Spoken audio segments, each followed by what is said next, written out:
Get ready for Anomacon 2025. It's a free virtual conference live streaming on September 20th on YouTube, Twitch, X, and Facebook.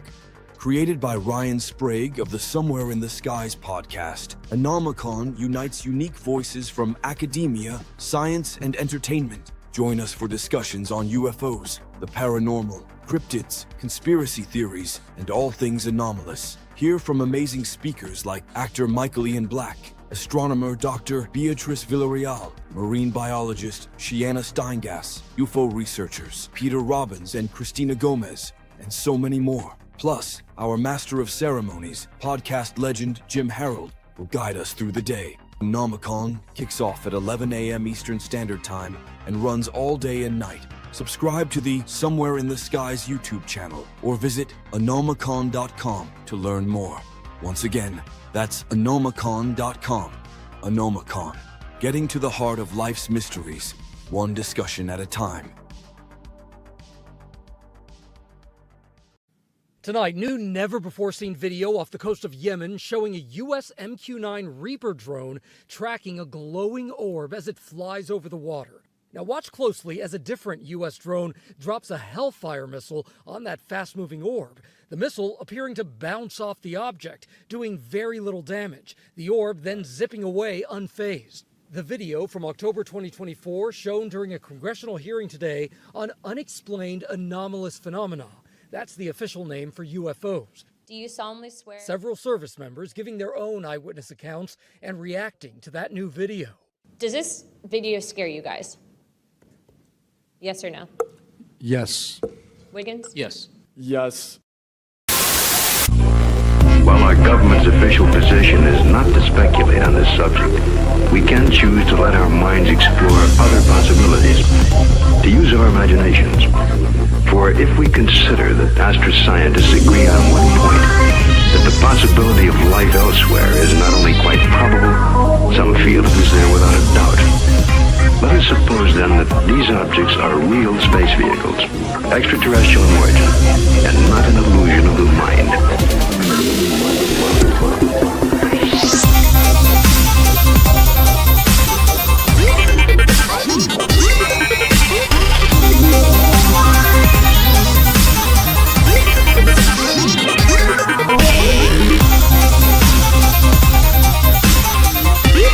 There's nothing to hide. There's nothing to hide at all.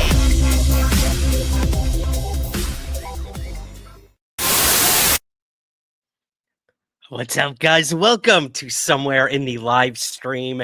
I am your host, Ryan Sprague, the host of the Somewhere in the Skies podcast.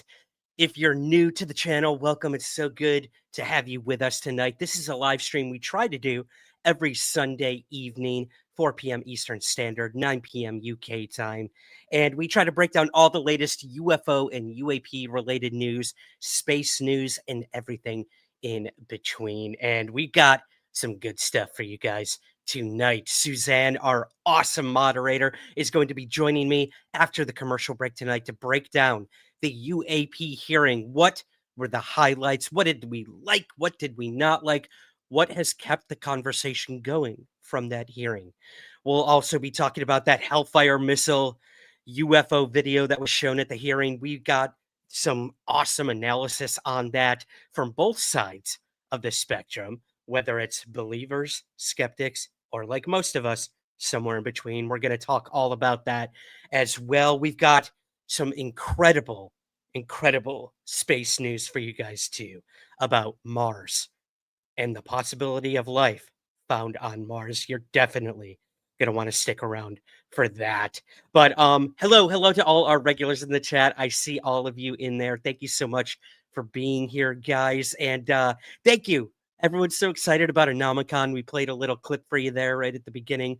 Anomacon is a free virtual conference that will be happening right here on this YouTube channel this upcoming Saturday, September 20th, starting at 11 a.m. Eastern. We're going to be going all day, guys.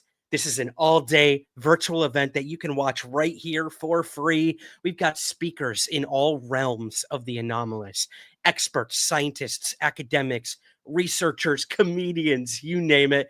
We've got it. We've got musicians playing music for you guys, all on the topic of the anomalous.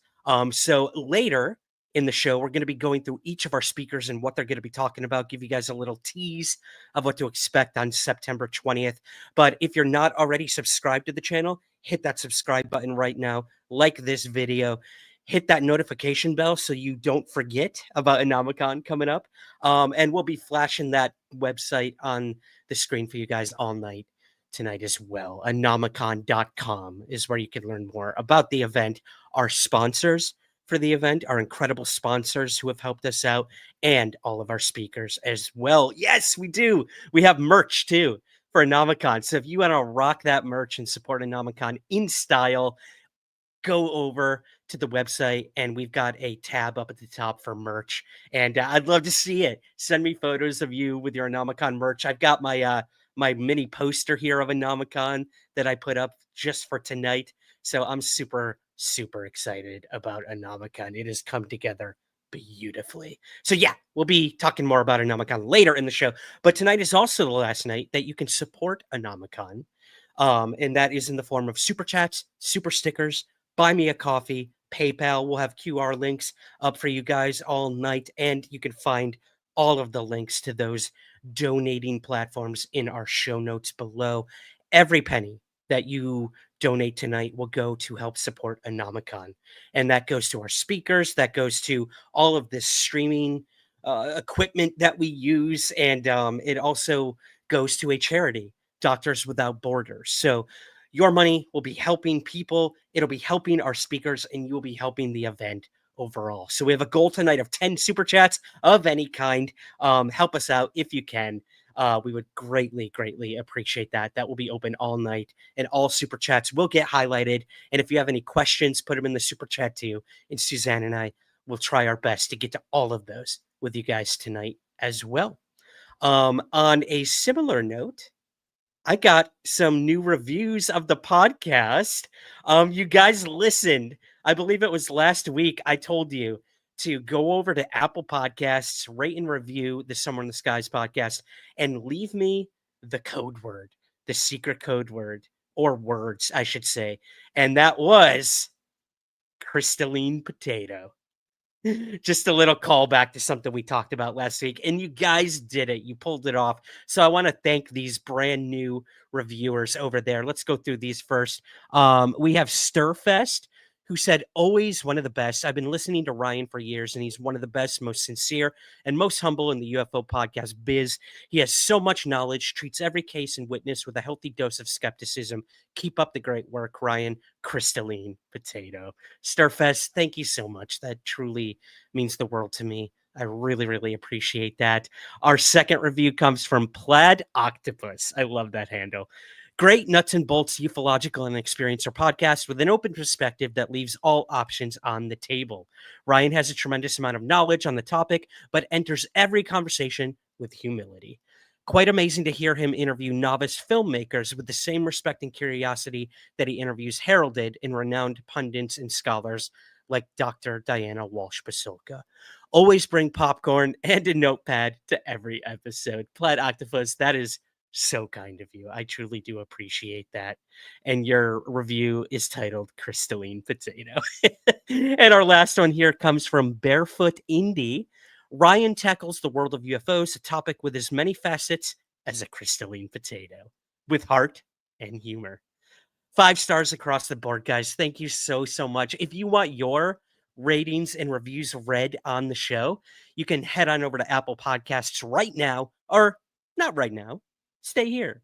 But after the show, go over to Apple Podcasts, leave a rating and review. And the code word this time, guys, is going to be Hellfire. Do it. Go over to Apple Podcasts, rate and review the show. Be honest. I love feedback. I want to know if there's things that don't work for you, things you like, things you don't like, what you think we could do better. But be sure somewhere in that review to put the code word Hellfire. and I will know that you watched this live stream or you listened to this, which will be available on the podcast in the very near future. Hellfire is your word. Go. Do it. All right, guys. Let's get to the UFO news. We've talked about this stuff long enough. We're starting tonight with a story that I found just today out of Chile. This is a pretty interesting one. So the title reads, Camera Trap in Chile detects strange lights blazing through the wilderness. Researchers are scrambling to explain them. So again, if you're watching this on YouTube with us live tonight, you're seeing 3 images that were captured from this this like trail cam, basically camera trap. And here's a little breakdown of what is going on here, or not what's going on. That's what we're trying to figure out. In January, a wildlife camera trap operated by the University of Magallanes in Chile's Patagonia region recorded 3 photos in 2 seconds showing bright lights descending toward the lens across a flat horizon, far from any public roads or even settlements. The images are part of a larger project of 65 camera traps spread across Patagonia and Tierra del Fuego, which have captured over 365,000 images since November of 2023. But only these 3 images show anything remotely similar. The footage, which appeared to depict distant lights approaching and lingering in front of the camera, was quickly shared with civil aviation authorities, UFO researchers, and institutions, including the La Serena UFO Museum, for further analysis. Scientists have ruled out many mundane causes, including storms. The sky was calm that night, they stress. Technical malfunctions, and typical animal or insect interference, though one report noted that a small insect near the frame in the first photo. Explanations under consideration range from atmospheric plasma phenomena, plasmoids, to internal lens reflections, but none so far account for the trajectory, luminosity, or behavior of the lights. Researchers stress the importance of gathering more data, and the project is continuing with expanded fieldwork and additional camera traps in hopes of capturing repeat events. If confirmed as atmospheric or plasma anomalies, this case could provide new insights into rare natural phenomena. But for now, the mysterious lights remain unexplained. So fascinating. Now, there were some videos going around, I want to say, I don't know, 3-4 months ago, by Dr. Bob McGuire, I believe is his name, and his significant other. They had captured these strange lights in their backyard, and they caught them on like a ring light or something similar to that. And it reminded me a lot of what we're looking at in these photos. And the sort of consensus on that video that Bob shared was that it was the reflection of a spider and a spider web that had been close to the camera. I agreed with that analysis after I showed the video to several other video analysts, people at MUFON, and video experts, and they all agreed that the image, or I guess the video that Bob had caught, was indeed spiderwebs, with, lights either from the house or the moon reflecting off of it. Now, it was mentioned that in one of these photos, an insect could be seen. I think I'm looking at it right now. But as for the large lights, that does not look like just something bouncing off of a flying insect or something. Again, we don't know distance. We don't know true trajectory since we only have the images. We don't have the video itself. So we obviously cannot make any firm conclusions. But this is interesting enough that the university sent it on to aviation experts and places like this, these strange lights that had been found in the wilderness out there. So, I mean, what do you guys think? What do you make of the very limited data we have, but data nonetheless, photographic evidence? I want to know. I want to know what you guys think. What are we looking at here? Let me know in the live chat. Let me know in the comments below the video. What are we looking at? in Chile here on these trap cameras. I'd love to know what you guys think. The plasmoids are here, James Craig says. Love it, love it. Hello to Chabele. Insects was my first thought on this one, but it would be interesting to see the photos of the insects caught on the trail cam for comparison. I just wonder why insects wildlife was ruled out. Yes, very good point. I don't know why they were so quick to rule that out, but interesting nonetheless. Pat Gallagher says drones. Hey, who knows, man? Were there civilian drones out there? Were there some type of drones out there doing, I don't know, data gathering, geographic stuff, geological stuff? Who knows? Who knows? But maybe drones. Could it be ball lightning? Jay Rosenberg says. That is one possibility that I believe they looked at as well. Ball lightning seems to be the culprit for a lot of UFO cases. Just ask JL and Heineken Project Blue Book, right? Interesting. Do they have fireflies in Chile? James Craig asks. I don't know. Dalen, could be. I get moths and spiders triggering my cameras as well. Camera shines floodlights when triggered. So it seems like a lot of people are going with bugs on this. I do paranormal investigation, so I analyze a lot of photos. Jamie Tree Spirit says, these seem far away from the camera to be a bug, close to the lens, but it could be a drone or bird. Yeah. Huh. Light ship, Nicholas says. Welcome, Nicholas. Thanks for being here. Yeah, who knows, guys? I think that's too bright to be fireflies. Maybe we'll get more data. Maybe they'll capture, repeatability is the name of the game. So maybe they will capture stuff like this again out there. Are we looking at like another Hestilin Lights out there in, is it Sweden? Norway? Oh my gosh, why am I forgetting this? The Hestilin Lights. I should know this. I just talked to Erling P. Strad yesterday. He's coming on the show. And now I'm failing at knowing exactly where Hestilin is. Norway. Thank you, Chelbelly. I really appreciate it. Good Lord, my geography is horrendous. But surprise, guys, we're going to have Erling Strand on the Summer in the Skies podcast. He leads the entire expedition team out there in Hestilin, who have been recording these strange light phenomena for decades at this point. So much so that J. Ellen Hynek actually went out to investigate it as well back in the Blue Book days. Crazy stuff. Crazy stuff. But yes, I spoke to Erling yesterday. He will be coming on the podcast in the very near future to talk all about Hestilin and what has gone on there, what's going on now, and how we can further their scientific exploration out there of the Hestilin Lights. So stay tuned for that. The balls are back. Let's get ballsy, guys. No, we're not talking the Boogosphere. We are talking the Spherules.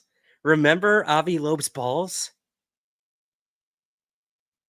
I know a lot of you want to forget Avi Loeb's balls, but we're getting all up in Avi Loeb's balls tonight because there's been some updates on Avi Loeb's balls. I gotta stop. I'm sorry. This is actually serious news. This is pretty damn cool, if you ask me. Harvard study finds exotic spherules may be interstellar in origin.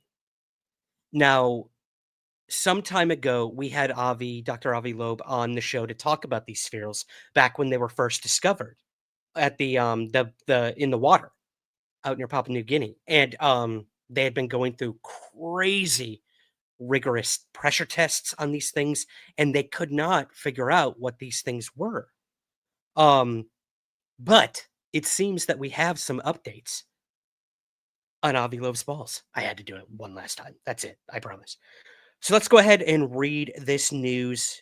In June of 2023, an expedition to the Pacific Ocean retrieved remnants of a meteor IM-1, the first interstellar object formally confirmed by U.S. Space Command and listed in NASA's CNEOS catalog.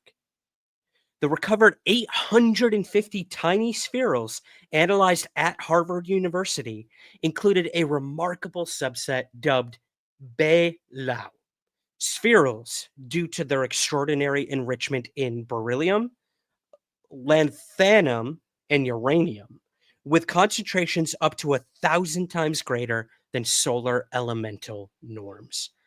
These unusual compositions are unlikely any material from within the solar system, raising the possibility that their origins may be interstellar. Their discovery and detailed analysis lend scientific legitimacy to the idea that fragments of an interstellar object have been recovered on Earth for the very first time. Skeptics, we always got to throw this in, guys. Skeptics suggested that the baffled spherules could be explained by human-made coal ash or terrestrial tektites from known impact events. However, peer-reviewed analysis have firmly ruled out this possibility.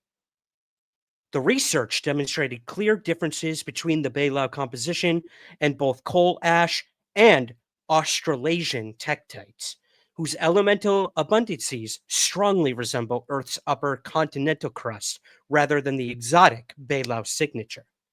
Even laterites, chemically weathered terrestrial soils, were excluded as possible sources. I mean, duh.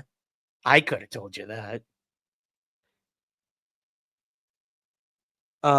If this breakthrough is proven, it would mark a milestone in astronomy and planetary science, opening the door to studying interstellar matter directly. Far from speculation, the scientific work highlights how painstaking analysis, rather than conjecture, can push the boundaries of our understanding of cosmic origins. Pretty awesome, if true. Obvious everywhere, man. I'm telling you, between, the spaceship coming in, out there in the Milky Way to these spherules, he's just like, he's got his balls on everything. He's got his fingers on everything. Sorry. It's cool. It's cool. I like this.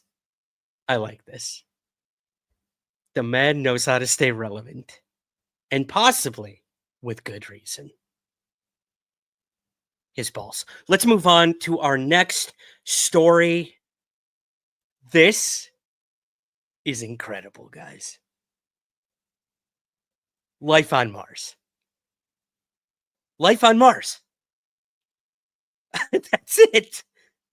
We have found the remnants of possible ancient life on Mars. NASA's Perseverance rover has delivered its most tantalizing evidence yet that Mars may have once hosted life. I'm going to go ahead and play a clip from the press conference that NASA gave this past week, literally on the heels of the UAP hearing. These things happened like right back to back from one another, which is so interesting. Possibly coordinated. Who knows? But NASA did hold a press conference on this very exciting news. So right now you're going to watch a clip that includes some of the NASA people talking about this discovery, and also one of my favorite TikTokers, Astro Girl, I believe is her name, talking about getting a little bit more in depth about where this was found, what it means, and everything in between. So let me go ahead and find that video for you guys, and let's learn more about this possibility of life, ancient life on Mars. This is so cool. Hang tight. Here we go. Perseverance. This was a mission sent to Mars under President Trump's first presidency. And a year ago, we found a sample, and it was, again, we're exploring in places where there were rivers and where there were lakes, and much as on Earth, we think that that's where we'd see signs of ancient life on Mars. And so a year ago, we thought we found what we believe to be signs of microbial life on the Mars surface. And so we put it out to our scientific friends to pressure test it, to analyze it, and go, did we get this right? Do we think this is signs of ancient life on Mars? And after a year of review, they've come back and they said, listen, we can't find another explanation. So this very well could be the clearest sign of life that we've ever found on Mars. This image was taken by the Perseverance rover on Mars and released by NASA last year, and this rock is now the best evidence we've ever had for ancient life on Mars. This is the area where the rover is on Mars, and it very obviously had running water in the past. And the rover took a sample of this rock and found that it contains organic compounds. If you zoom in, you can see these white polka dots surrounded by black rings. These contain iron and phosphate. We've never seen this on Mars, but we have seen this on Earth when there's a fossilized record of microbes living in the subsurface. The spots on the rock could have been left behind by microbial life if it had used the raw ingredients, the organic carbon, the sulfur, and the phosphorus that we see on the rock as an energy source. There are ways to produce these spots without biological reactions, things like sustained high temperatures, acidic conditions, and binding organic compounds. But there's no evidence of any of that happening here. This is what this area looked like. So this specific rock in an ancient river valley has organic matter and crystallized magma right here, and an energy source for microbes. So it's becoming not only possible, but increasingly likely that this is the first evidence of ancient microbial life on Mars. There you go, guys. Incredible.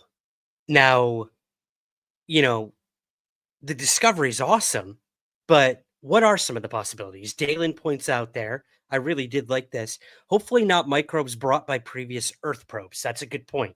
Have we seemingly contaminated the planet and this specific area? That we do need to keep that in mind. Pat Gallagher has some passionate thoughts on NASA. I will not put that up on the screen, but Pat, we love you. We love having you here, brother. Robert Chafee says, could be a piece of meteorite that fell to Mars. Hey, yeah. I mean, look at the whole panspermia idea. A lot of people think that even we are not originally from our own planet, that a meteorite of some sort crashed on Earth and we evolved from that meteorite that came from somewhere else. So we are seemingly aliens to our own planet. Could that be what we're looking at here? I don't care about microbes, Pat says. I want to see kill guns. I love it. I love it. Yeah. No matter what, this is such exciting news. And now we need those samples. We got to get them back to Earth. That's the important part, right? So this article here reads from space.com. While scientists remain cautious, the discovery is widely seen as the clearest potential of biosignatures yet returned from the red planet. The preservation of organic matter, complex mineral patterns, and biologically relevant chemistry point towards Mars having once been habitable and perhaps inhabited. The eventual return of these samples to Earth, despite delays, promises to open an unprecedented window into the planet's ancient past. If confirmed, Perseverance's findings could mark a historic breakthrough, the first evidence that life is not unique to Earth, but a wider phenomenon in the cosmos. Get those rocks here. Get them back, baby. Put them next to Avi Loeb's balls. See if they do some weird reactions to one another. Mars rocks, Avi's balls. I don't know. Kurt, thank you so much, brother. Really do appreciate that. For the Somewhere team and Anomacon, keep up the awesome work. We truly do appreciate that $20 super chat, buddy. Thank you. Thank you. That goes towards Anomacon and all of your donations tonight, guys. go to help our free virtual conference for you guys coming this Saturday, upcoming Saturday. Thank you so much.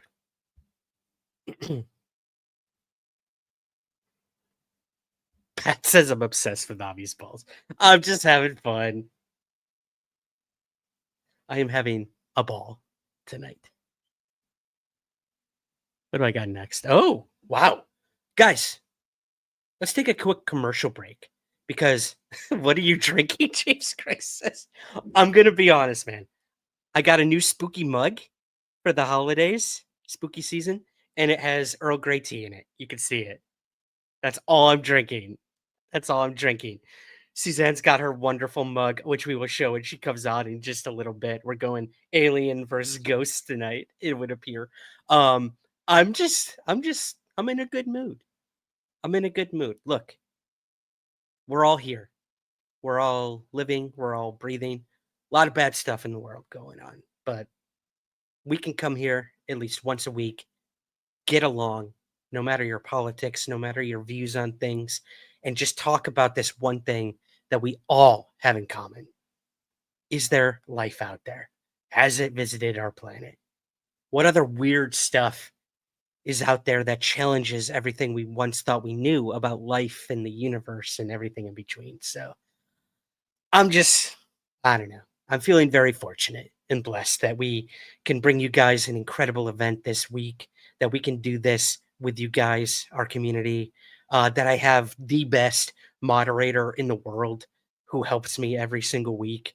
I just feel very, very fortunate and happy tonight. So yeah, I'll leave it at that. I also saw a really dark movie this week, but it actually, once again, made me feel very lucky and fortunate and blessed to have the friends and the family and the colleagues and the support of you guys that I do. Yeah, I saw the movie The Long Walk. That's what it was called. The Stephen King one. Oh, go see it. Best movie of the year, in my opinion. Best movie of the year by far. Okay. Sorry, I'm just reading your chat here quick. Yeah, exactly. There's always a bright side. Always a bright side. There's a rainbow outside my window today. That put me in a good mood too. All right, guys. Quick commercial break. We're going to come back and talk about our favorite and or our most impactful thoughts and opinions and moments from the UAP hearing that took place this past week, which we did broadcast right here on the channel. You can go back a couple videos and watch the entire UAP Congressional hearing right here on our channel. Just search for that back there, a couple videos back. But we're going to talk about some of it with you guys tonight with Suzanne. And then we're going to break down that Hellfire Missile UFO video that has been all over the news lately, that was shown for the very first time at the UAP hearing. And yeah, we've got some interesting analysis on that video from various different people. So we're going to break that down with you guys too. And yeah, we're going to come back strong with a lot of the most current things going on in the UFO world. But stick with us, guys. Quick break here. Let's reset. Go refill those drinks. Do what you got to do. I'll see you back here in just a couple minutes, and we will talk all about the UAP hearing and that Hellfire. That's your code word for your ratings and reviews on Apple Podcasts. The Hellfire Missile UFO. Stay tuned, and we will be right back. Greetings, everyone. Ryan Sprague here, host of Somewhere in the Skies. For over 7 years and more than 400 episodes, the Somewhere in the Skies podcast has always been free to listen to, but it's not free to create. So we offer several ways to help support our efforts and get rewards in return. If you listen to the podcast on Apple, you can click the subscribe button at the top of your Somewhere in the Skies feed to become a premium Apple subscriber. Or you can join our Patreon campaign with several tiers available. Both of these options give you the same benefits and rewards: ad-free episodes, early access to the main show, and bonus episodes and content. Help keep the lights on at the Somewhere in the Skies HQ, and help us continue to grow by becoming a Patreon subscriber at patreon.com/somewhereskies or by clicking the subscribe button at the top of your Apple feed. Thank you for your continued support, and keep looking up.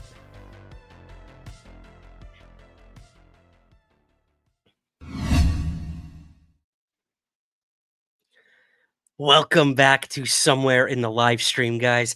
Yes, if you would like to support us in other ways, you can join our active Patreon campaign where you get all of those rewards in return. You can learn more about that at patreon.com/somewhereskies. We have a brand new episode of the podcast premiering tomorrow morning, but if you would like to listen to that early, you can do that right now over on Patreon. That is one of your perks. You get all of our episodes before everybody else over there on Patreon and on Apple Premium as well. If you listen to the show on Apple, just go to the very top, click that subscribe button. I think you get like a week free trial of that, and that's all the same rewards you would get over on Patreon as well.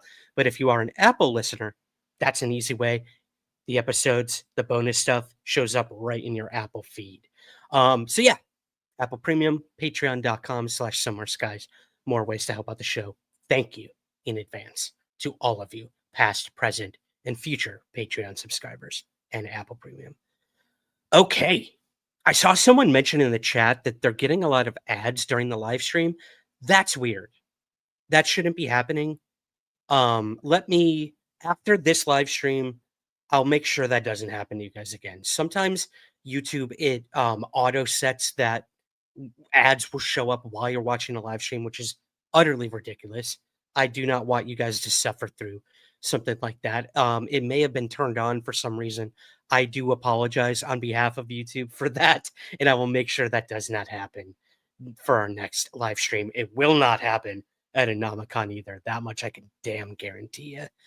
So again, my apologies for that, and hopefully that will not happen moving forward in the future. I will double check that for you guys. Okay. A ton of ads, Trudy says. Damn, that sucks. I'm so sorry. Yeah, I'll see what I can do during one of these videos, guys, that we play tonight. Let me see if I can change that for you. But let's get to the UAP hearing that took place this past week. I love this photo that was taken by the boys over at Estimate of the Situation. They were in attendance. Tom was from Estimate of the Situation. He was there at the event, and he took this incredible photo. I get chills looking at this. No matter what you think of this hearing, what it is, what it stands for, who these individuals are, whether you think it's a waste of money or this is progress moving forward in the UAP topic, this is a badass image. Especially seeing George Knapp there, right there, smack dab in the middle. It just looks so cinematic and serious. I could see this being a comic book panel in an upcoming Estimate of the Situation comic book.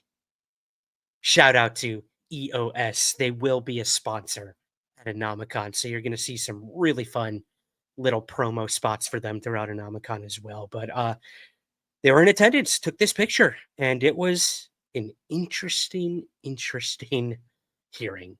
So what I'm going to do now is bring in Suzanne so that you know what that means, guys. Hold it down in the chat for her. Behave. Talks amongst yourselves. We'll try to get your questions and comments up as we are conversing tonight, too. We're going to break down each of the individuals that talked at the event, testified, at the hearing, and, kind of our thoughts on them. I've got videos from, I believe, 1, 2, 3 of these guys. And then we're going to show the Hellfire Missile video and break it down with you. So let's bring her in. Without further ado, she's back home from a long trip. The one and only Suzanne Landers. Welcome. Hi, everybody. How are you? Let her know in the chat, guys. How are you doing? Oh, Suzanne, my God. You have been on the road, and you still showed up for the hearing and our post discussion. So how are you doing? That was a hot mess on my end in the RV in the middle of nowhere in New Mexico, but we all survived it. We did. And you did, most importantly. Yeah. Yeah. But you did get a chance to watch the entire hearing with me. And we Yeah, did do a post discussion as well. But I thought tonight we would kind of catch people up. The hearing will live on our YouTube channel. It lives on the podcast. We did put it out in podcast form as well on Somewhere in the Skies. So you guys can always go back and listen to that whole thing. But let's kind of catch people up.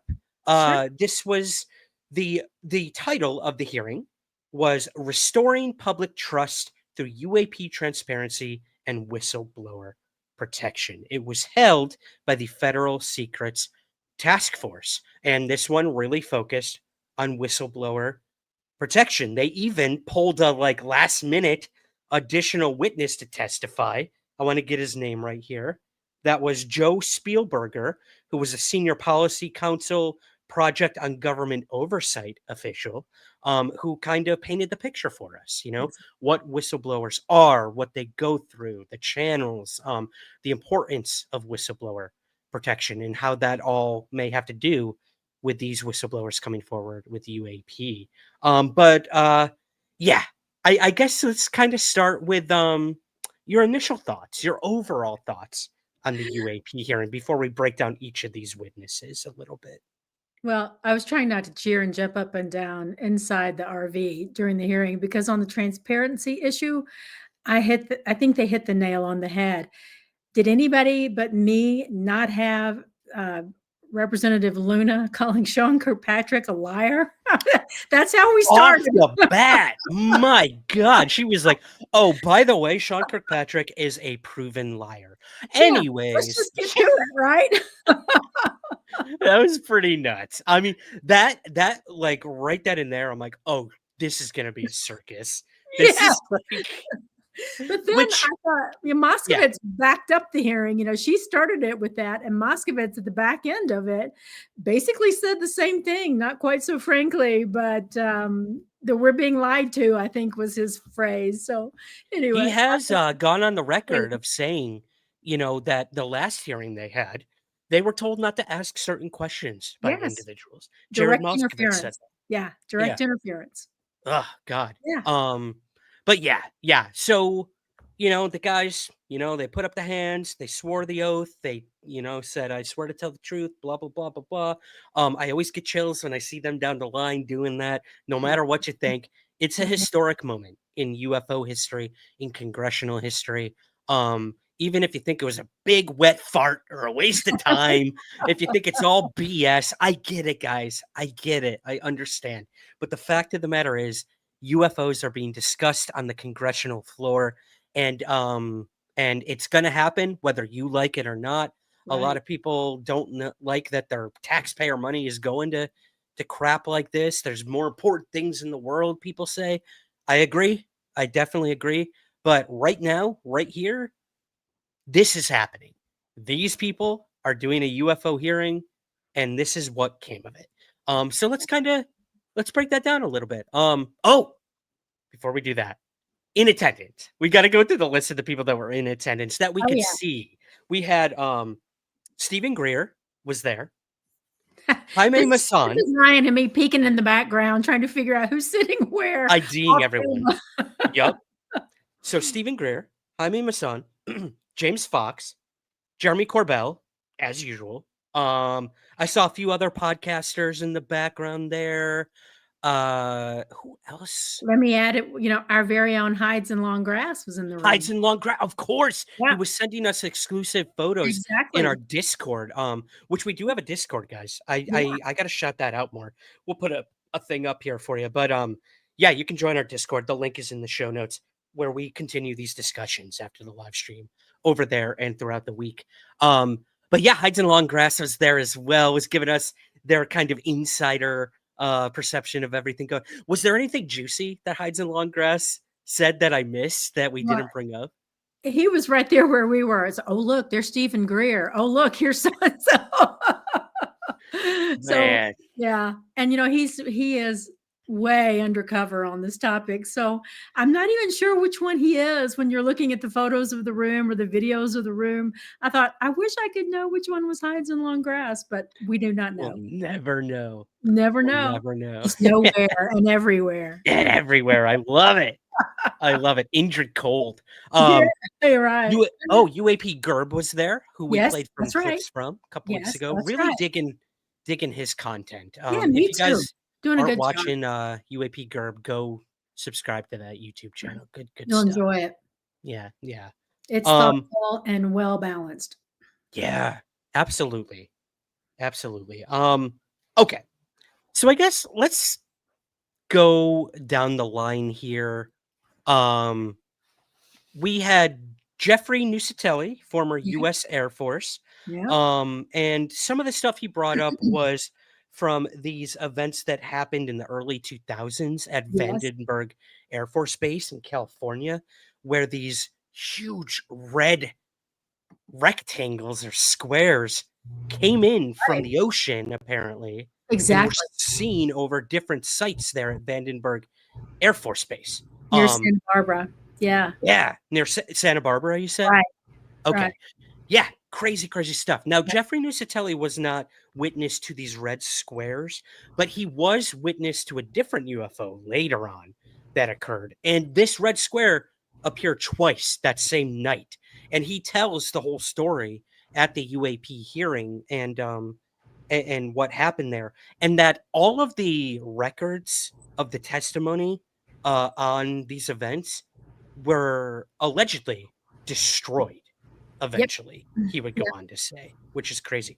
Nuccetelli was a good witness, Pat Gallagher says. So so Suzanne, what did you think of Jeffrey Nuccetelli? I was kind of rough on him. I said, like, he wasn't an actual witness to UFOs. What is he really going to say here that we hadn't already heard? He has gone public already, but I thought he did a good job. What did you think? I thought he did too. And I also think it turns out to be a good thing to hear from others who aren't in the mainstream on the topic, because, it's almost like urban lore. The same stories get told over and over and over. And then this fellow comes out of nowhere, as did Dylan Borland, in my opinion.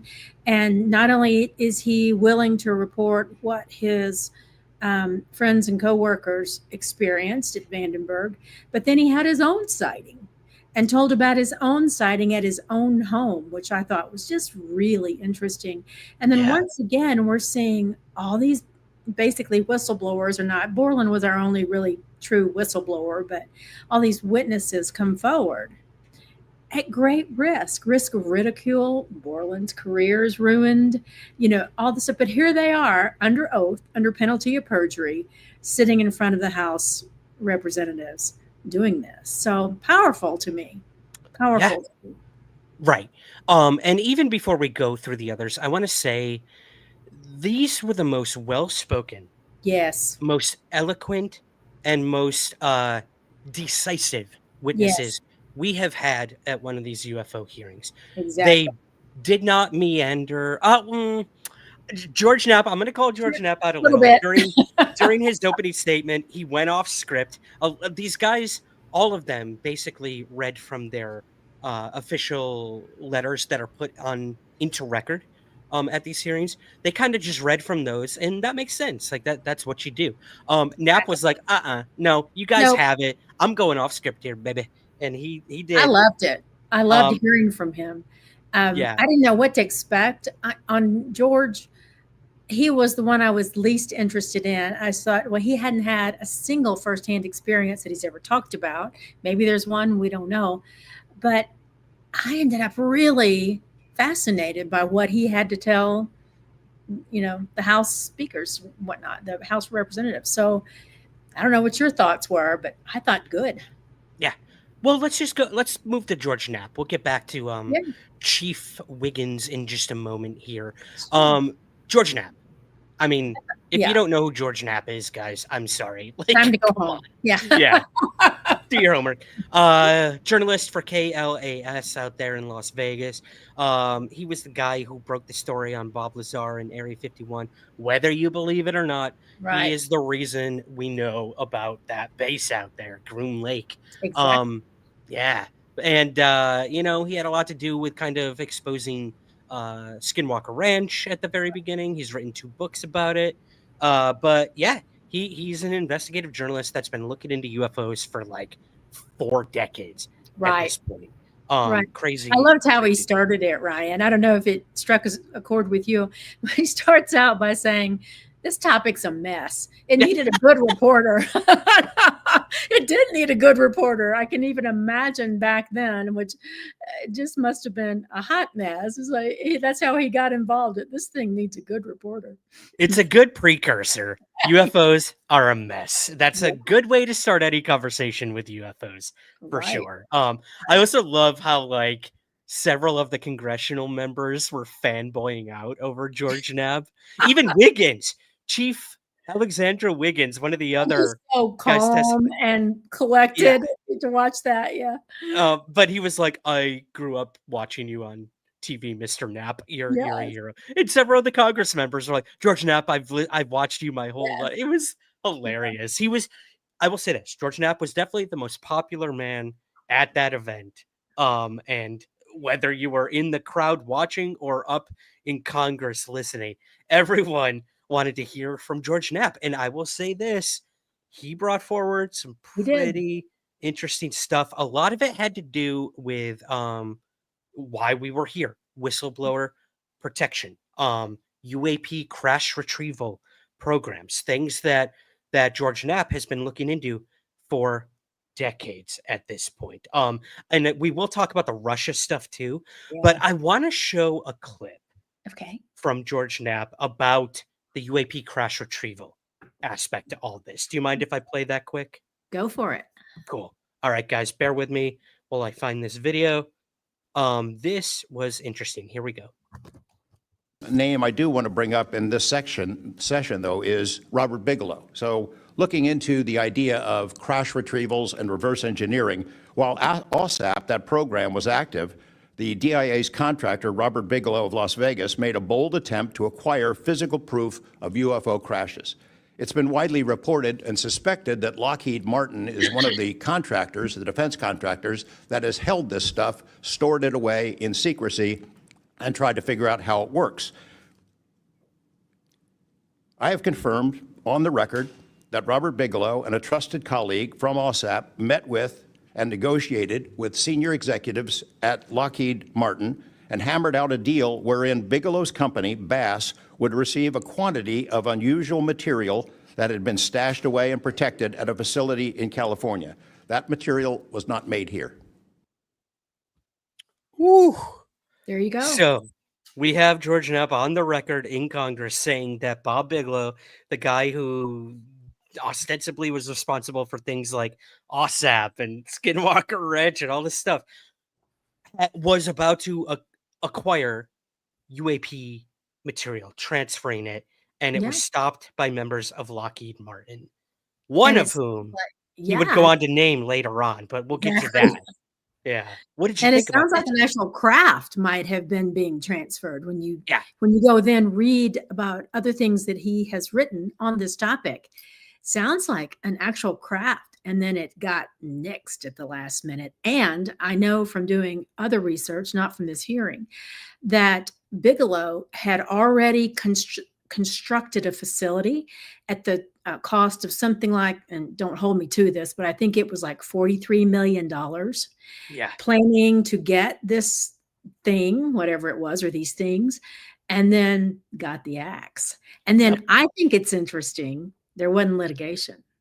So if I had spent $43 million and then got told, never mind, sorry, wouldn't you be doing something to a little bit? Yeah. That fix, just a little something. It's not like it's, you spent $1,000, you took a chance, whatever. No. Yeah. Brush that off and move on. Yeah. Come on. Give me a break. Right. So I'd love for the paperwork behind all that to come out. Yeah. Okay. So the big problem with people like, I shouldn't say the problem, the issue people have with people like David Grush, Luis Elizondo, these people who have come forward to Congress and said, these programs exist. We know some of the people who worked on them. Oh, do you? What are their names? I can't tell you. Yeah. understandable in some ways, frustrating in many other ways. Congress is frustrated too. They're trying, but they're having a problem. That was asked of George Knapp at this event, and he named some names. George is So, talking. George is There you talking. go. I put this over on Twitter and on Facebook. These are the two people George Knapp named at the UAP hearing that were or are members of the legacy UAP programs. If you're watching this on YouTube, you will see the images. If you're just listening, to your left is Dr. James Ryder from Lockheed Martin, and to your right is Glenn Gaffney from the CIA. Now, Dr. James Ryder has passed on, so I want to pay some respect in that realm. But CIA member Glenn Gaffney is still around.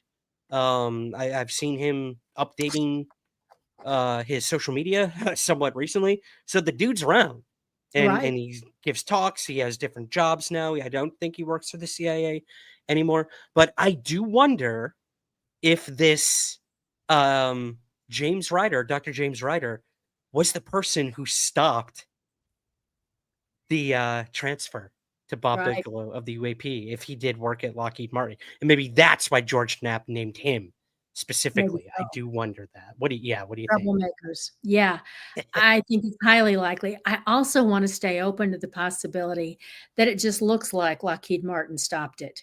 Why would Lockheed Martin take that kind of risk, allow Bigelow to spend those kinds of dollars and put out that kind of effort, and then just say no thanks?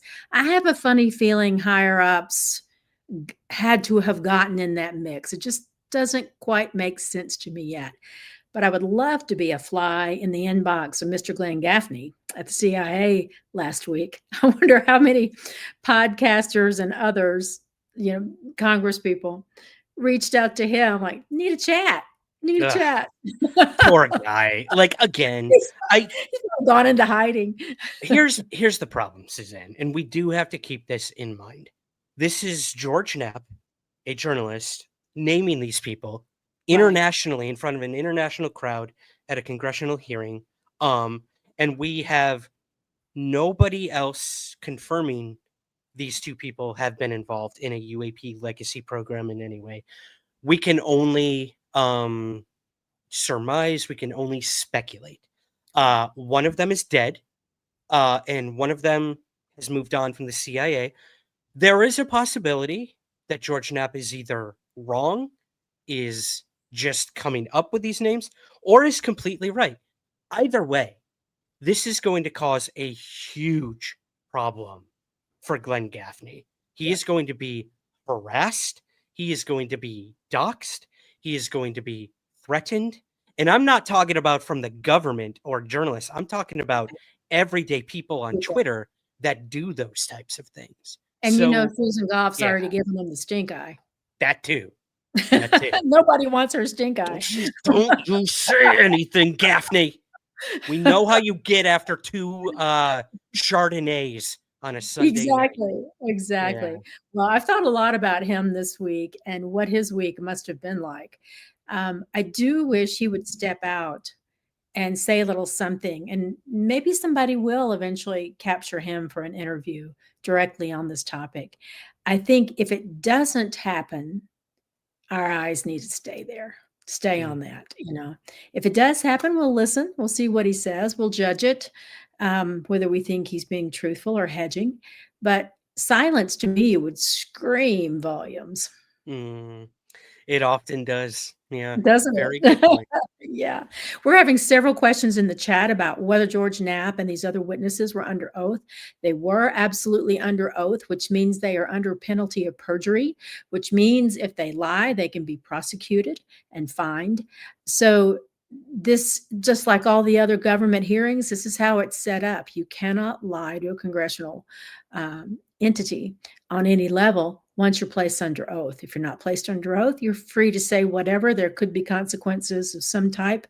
But if you're under oath, the consequences can be quite serious. Yeah. There you go. Thank you. Thank you for answering that. I always did wonder, like, how official is that? Like, Right. could they actually be? There you go, guys. There you go.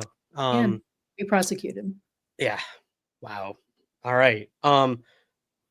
Okay. The other big thing that George Knapp brought up in this was his time in Russia. I found this so interesting. I'm gonna summarize this quick, Suzanne. Go for it. George Knapp said that Russia had over decades run a large UFO investigation program that required all military units to gather reports of UFO sightings. Knapp also recounted a particularly alarming Cold War era incident at a Russian missile base in Ukraine in October 1982, where a UFO was observed over a launch site, manipulated the launch displays, caused missiles to prepare to fire, nearly triggering a launch toward Western targets. But then the UFO vanished and the missiles spontaneously shut down. My God, that is crazy. And the reason... Go ahead, sorry. What's that? No. Oh, I was going to say, and everyone needs to remember that that incident is the source of the treaty or agreement. I don't really know. I think those things have legal meaning. I don't know which one this was, between the Russians and the Americans, that we would never launch based on anything that might be a UFO without checking with the other side. And that's the basis of that agreement. Interesting. What do they call that? Mutually assured destruction. Yeah. I think a UFO could count for that, for sure. Right. That was interesting. And the reason he knew and kind of about that event was this thread 3, thread 13, thread 9, thread 570. I don't remember what thread 3, I think. Something got threaded. We don't know. Yeah. There was like this Bible thick stack of files that George Knapp smuggled out of Russia, classified documents that were given to him. And the most interesting and hilarious thing about that, Suzanne, is he was asked by, I believe it was Tim Pritchett, how did you get these out? Like, if they were classified, like someone had to have looked at it. And he was like, oh, they only put classified on the front page. So I just ripped the front page off of all of them. And nobody asked anything. Yeah, no big deal. He's so Vegas, isn't he? He's just a guy. He's going to get it done. Whatever. Don't get in his way. Classified, smashified. Snatch that thing off and march out of the country. It's like, oh my God. That is I'll give it to him. He's brave. Yeah, for sure.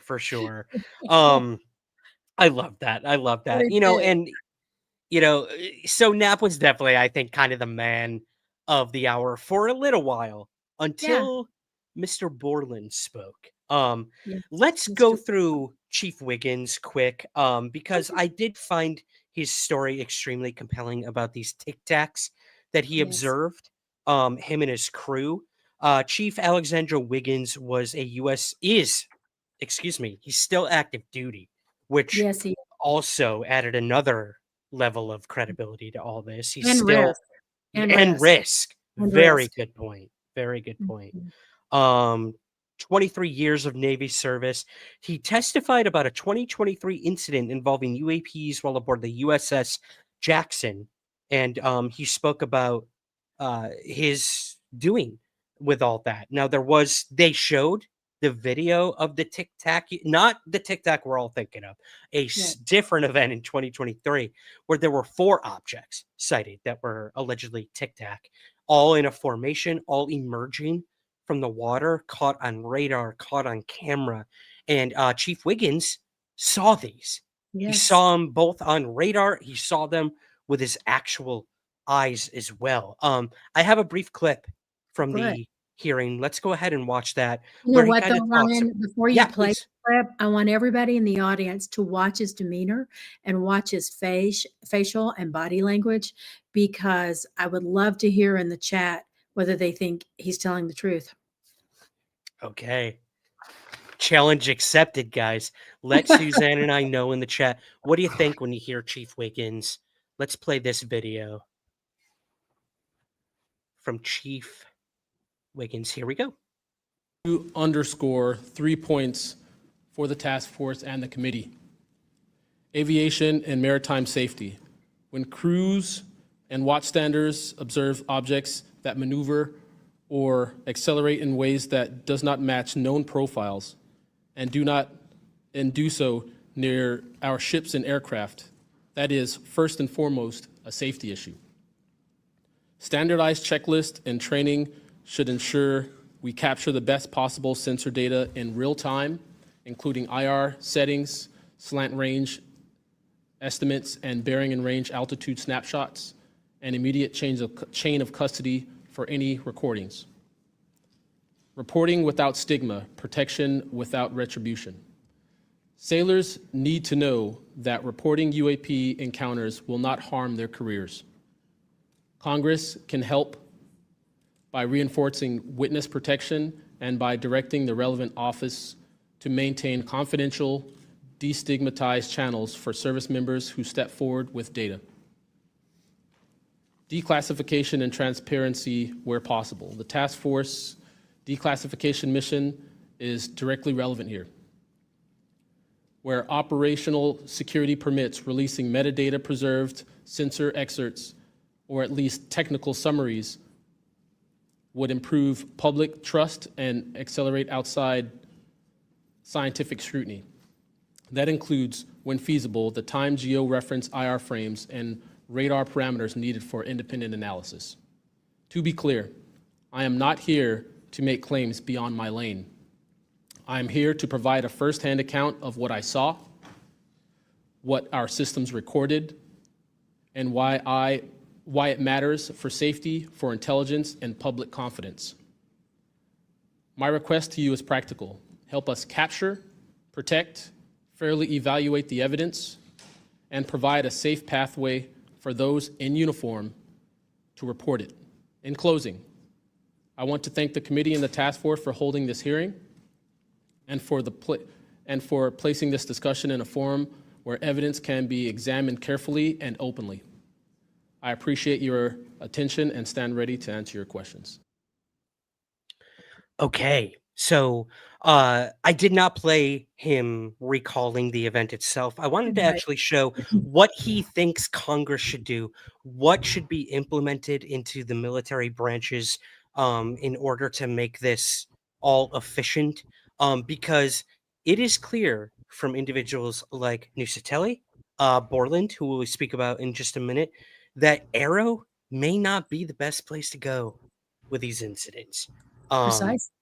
So what do you think about everyone in the chat is saying they totally believe him from what I can see. Me too. And I would encourage you to go watch him in question and answer mode, because in question and answer mode, you can get an even clearer picture of his demeanor and his facial expression. And I think he's telling the truth. And I would encourage everybody, go watch each of the clips of the witnesses. You might not want to watch all 3 hours of the entire hearing, but watch the witnesses, and then we'll follow them along in time to see, what becomes of it. But and his primary messages are so in line with so many other whistleblowers.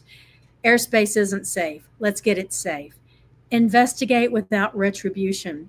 And or first of all, investigate, right? Start at step 1 and then leave off the retribution, right? It reminds me at the very end of the hearing, I don't know if anybody was paying attention, but Representative Perry, I don't remember which state he's from, but he said, can somebody tell me why they don't just interview everyone?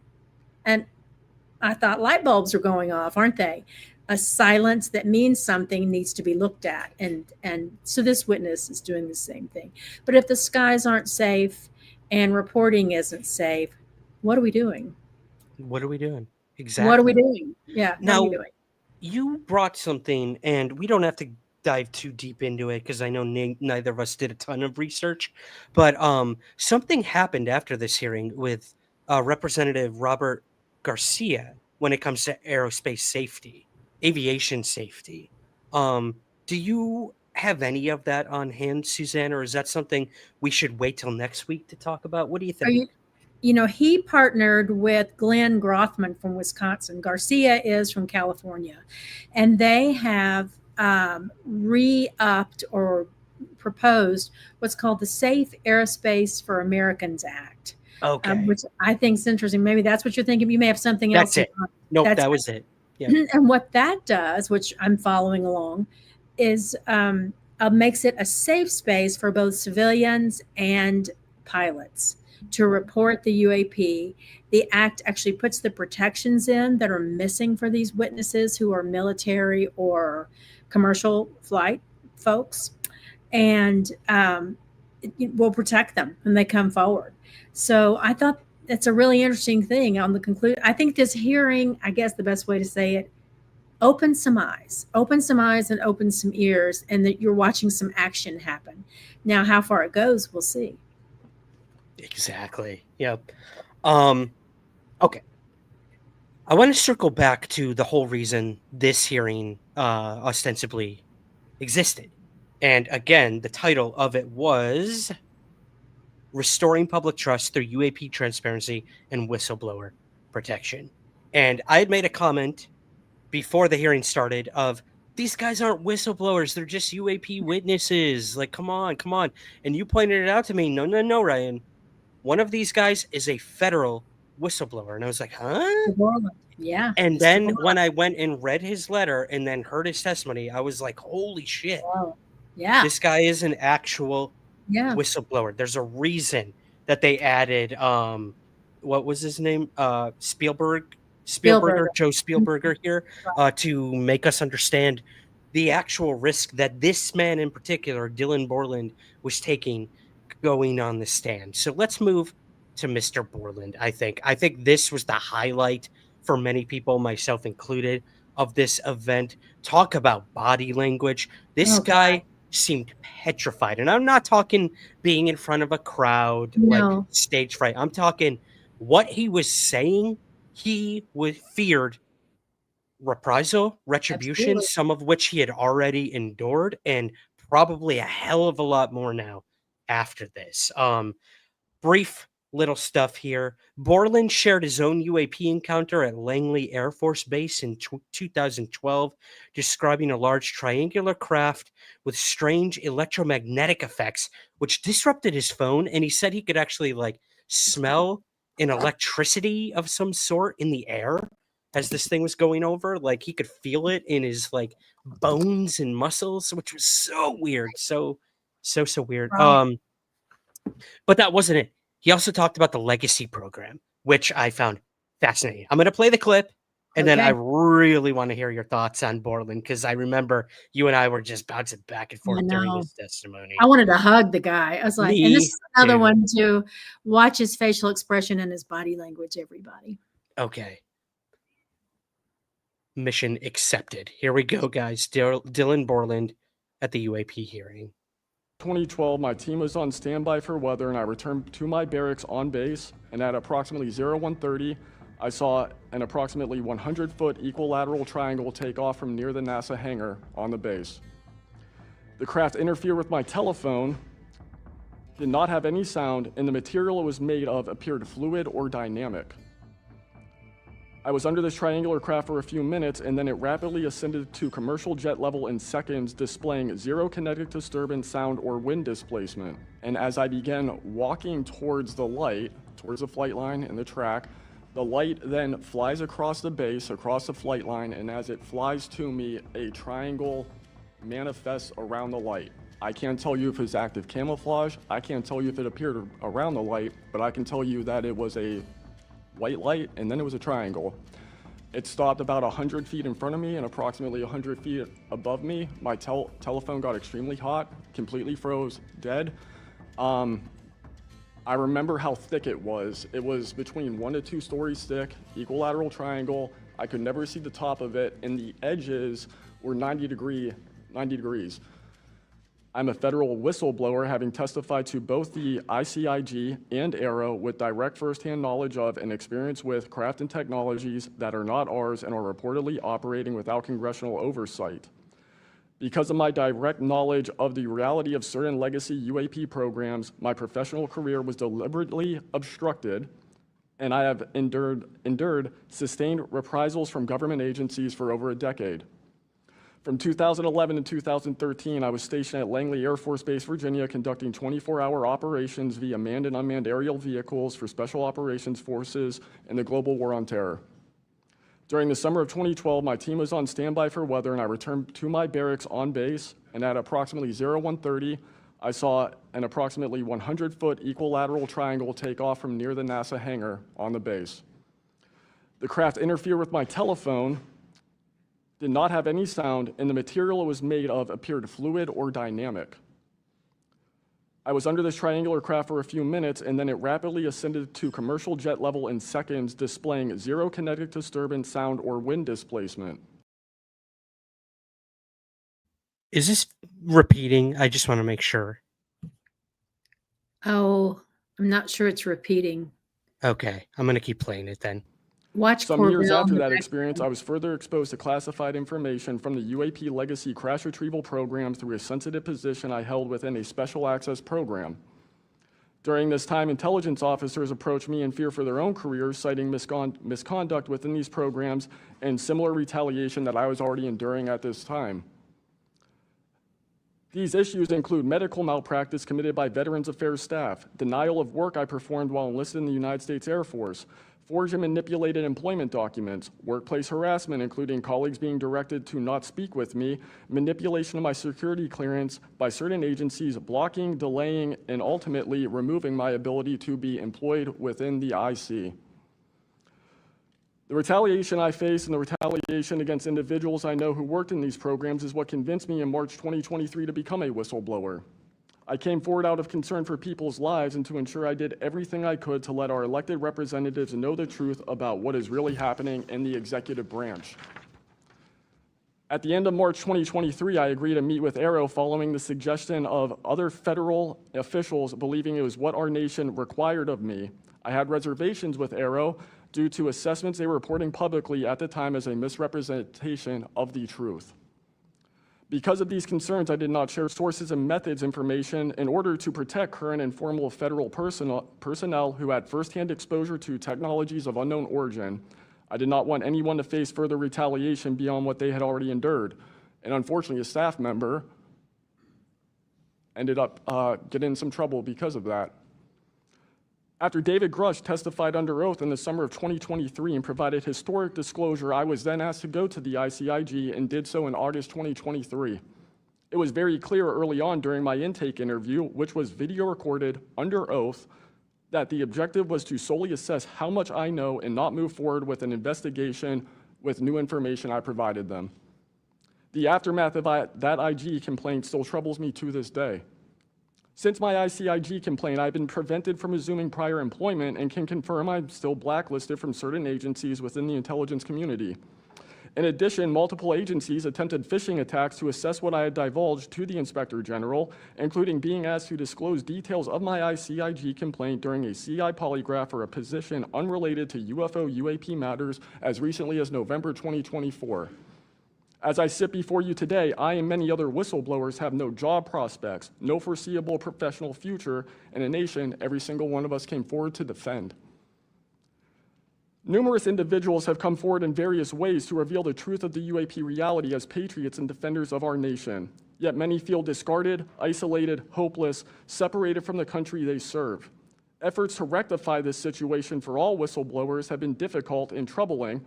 And to my fellow whistleblowers and officials who know this information, I offer you my apology, something that I have never gotten, and I'm giving it to you.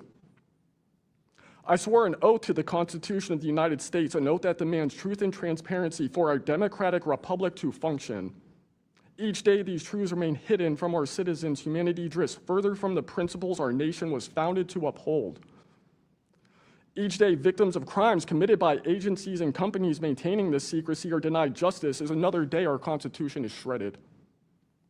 In 2023, Patriots provided this committee and the executive branch with undeniable proof of the UAP reality, and I commend your continued commitment. The future of humanity is one which we either travel to the stars or regress to the Stone Age with this technology. My career has been to deliver critical information to decision makers. Your role as elected by your representatives is to act on it. The time to act is now. And I believe he got like a rousing ovation right after that too. He did. My Oh heart boy. goes out to him. He has lost literally everything. Yeah. And unlike other whistleblowers who were out on social media 2 or 3 weeks ago saying to the unknown whistleblowers, don't come forward, he has lived through his nightmare and is inviting others to join him. And the apology that he gives back to them, just heartbreaking to me. But if you watch the hearing through a little farther, when they start into question mode, these congressional representatives apologize to him. Yeah. And you could cut the emotion in the room. And I hope that that was as valuable to him as it appeared to be. I hope it gave him some solace and comfort. But here's a really good example of someone who knows too much in the eyes of the great governmental entity, and they did everything at their fingertips to shut him down. Yeah.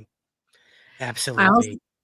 love seeing Corbell too. I think he must be working with Corbell, because if you're watching Corbell as Mr. Borland is speaking, Corbell is nodding almost in advance. He knows this story inside and out. Now, that may be out there. Maybe the chat can Google quickly to see if Corbell has prepared this witness, but I think that they are related. Well, that's a very good thing to kind of dissect here for a moment. Now, you can't see him in this still image right here, but to Corbell's right, off camera, is Matthew Brown. Right. It's The Matthew quote Brown. unquote Immaculate Constellation whistleblower was Right. in the audience at this event, having been talked about in the shadows at the last UAP hearing. So, guys, this stuff is moving quick. Matthew Brown's now out there. He's showing up to the hearing. David Grush, we need to mention, was at this hearing as a staff member to Eric Burlinson, which That's is right. insane. Can you believe that ever? Did anybody have that on their bingo card either? I did not. We had some questions about Mr. Grush in the chat when we were starting this video. There was an incident with Mr. Grush just ahead of going into a skiff ahead of this hearing. And no one knows the details yet of exactly what happened to him, except that Representative Luna said in an interview, and I don't remember who was interviewing her, I'm so sorry, but said that weapons were brandished at Mr. Grush. Now, At Grush, okay. At Grush, right. And now chitter chatter behind the scenes is that it could be related to the skiff, but and that would be big, but it could also be just random, whatever it was, which of course would be a big deal too, but just not related to the topic. So, well, why would anyone pull a firearm on David Grush if it's not UAP related? I mean, that's kind of a dumb question. Like, people pull guns every day and kill I guess people. it could just be random violence or potential violence, but yeah. you know, yeah. Interesting. Yeah. Oof. All right, but Well, Mr. Borland, he's one to watch. yeah. Jamie wants to know, does he need a girlfriend? I saw that, Jamie. You like the sensitive types, Jamie. You can Google. I love it. I love it. Yeah. A lot of people are saying too, Terrence Willis in the chat saying these hearings were covered on mainstream news. Love it. They yeah. were. I mean, they typically are, but I think this one to a larger extent for two reasons. It was by far, in my opinion, the best, most credible hearing we've had so far. And also, obviously, the next thing we're going to be talking about, the UFO video that was shown during it. That was a big deal too.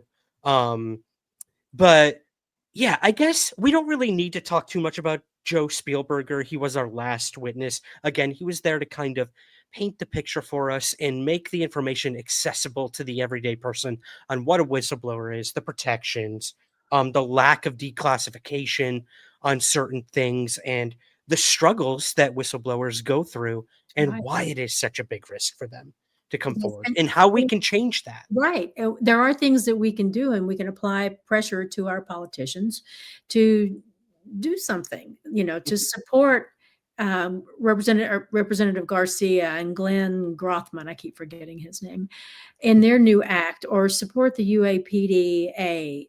Do something to make this better. And of course, all of it involves letting up on classification.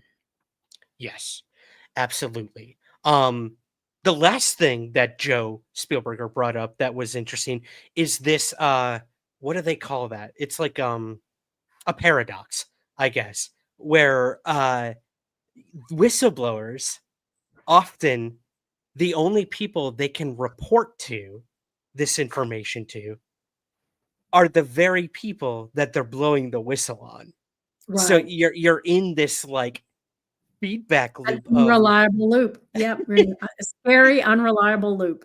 yeah, it's like our good buddy Andy over at that UFO podcast made the analogy of like it's like your boss at work did something really wrong, but your boss at work is the one you report to, or your boss at work is also HR. So Right. that's the What do person you you do? go to complain about your boss. So yeah, it's hard. It's hard. And Yeah. that's why, when it comes to a quote unquote official disclosure, everyone warned us it's going to be long, it's going to be messy, it's going to be legal, and it's going to be a mess, as George Knapp It said. is. And I think we need to rethink the phrase, looking for Uh-oh.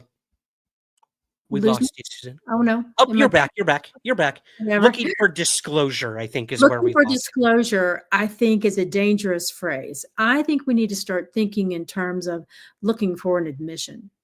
I think, as George Knapp said in this hearing, so much better than I could, that cat's out of the bag. The secret's out. There's tons of evidence out there. The government is highly unreliable in how they address it and what they say about it and what their actions are in relation to it. So we don't really need the government to do disclosure. We need the government to admit. And so maybe if we can change how we're thinking about this, we can pull our expectations in line, and we can also deal with some of the naysayers of, government's never going to disclose, which could well be true. Could well be true. Yeah. But at some point, there's going to be enough evidence stacked up in the right place at the right time that admission is going to have to come. Yeah. It's going to be forced. It ain't going to be because they want to. Oh, It's no. going to be, Oh, no. yeah. It's like Yeah. what do you call those? A volatile witness. Is that what they're called? A hostile witness. Hostile witness. Volatile. Yeah. I like that better. Yeah. Well, hostile witnesses can in fact be quite volatile. They can be volatile. I'm sure Been you've there and had done that in the courtroom. plenty of those. Yep. You've got experience Yeah, in that. yeah. Before we move on, Suzanne, I want to thank Kurt Aw. Savage for the Thanks, £10 Kurt. super chat. Thank you so much. Yeah. Thanks for all the fun, he says. And Yeah. James Craig coming in clutch as always. $10 Oh, super chat sweet. for Anomacon. Thank you so much, James. This group is so good. You guys are the best. Thank you. Every penny goes to supporting Anomacon, our free virtual conference coming to you guys this upcoming Saturday right here on the YouTube channel. I'm so we're ready. gonna- I'm so excited. Oh, I am This ready. lineup is killer. We are good to go. These speakers are incredible. Great. Oh, I put the speaker lineup, guys, the schedule up on social media, and it's on the website, Anomacon website. We don't have exact times of when everyone's talks will be because they're all different lengths. We're starting at 11 a.m. Eastern Standard Time, and then you can look at the list on the homepage of anomacon.com. We have the list in descending order. So ascending order, descending. Number one is my good friends, the spooky ladies over there in Nova Scotia, Amy, Kim, and Chelsea. So look at that. They're going first. Our last speakers of the event are Michael Ian Black, Sean Donnelly, and Dan St. Germain. So yeah, that's the order it goes in. The girls first, the guys last. Tim Harold handling the whole thing. Yeah, exactly. So much in between. Okay. So the other big thing to come out of this hearing, Suzanne, that we're going to kind of end with tonight is the Hellfire Missile UFO video. It has been going all over mainstream media. My good buddy, like he's my friend, my good Syracusean, I guess I'll call him, Syracuse native, Dave Muir, who does ABC World News. He was like our local news anchor. He actually did a huge story on my late mother back when she had her organ transplant, some like almost 30 years ago at this point. He was the newscaster back in our hometown back then. And now he's the world news guy on ABC. It's crazy. So to see him talking about this UFO video we're about to show you guys on the world news was just amazing. So this video, it was brought forward by Eric Burlinson, who is a member of the Federal Secrets Task Force, was kind of a big part of putting all this together with Representative Luna, Burchett, Jared Moskowitz in the past as well. But yes, Eric Burleson brought this video forward. It was taken by an MQ Reaper drone in October of 2024 off the coast of Yemen. So I think what I'll do is I'm going to play the video again really quick, and then we're going to go through some of the analysis. But I want to know what you think before we get to the official analysis. None of it's official. We don't have enough data to know at all what this thing is. But some people seem to have some pretty good ideas, and they range drastically. But wildly. So I'm going to go ahead and play it one more time for you guys. Here's the full unfiltered video of the Hellfire Missile UFO. And when we say that, we mean that a missile was shot at the UFO. So go ahead and give this a watch. Where is it? Okay. Tonight, new never-before-seen video off the coast of Yemen showing a U.S. MQ-9 Reaper drone tracking a glowing orb as it flies over the water. Now watch closely as a different U.S. drone drops a Hellfire missile on that fast-moving orb. The missile appearing to bounce off the object, doing very little damage. The orb then zipping away unfazed. The video from October 2024 shown during a congressional hearing today on unexplained anomalous phenomena. That's the official name for UFOs. Do you solemnly swear? Several service members giving their own eyewitness accounts and reacting to that new video. Does this video scare you guys? Yes or no? Yes. Wiggins? Yes. Yes. Oh man, that last moment of all of them saying yes gave me chills. Right. And I do think the point of her question was when you get these experienced people whose job it is to know and do this stuff, telling the American public under oath, under penalty of perjury, that this scares them, we need to be paying attention. Government officials, military officials need to be paying attention. Absolutely.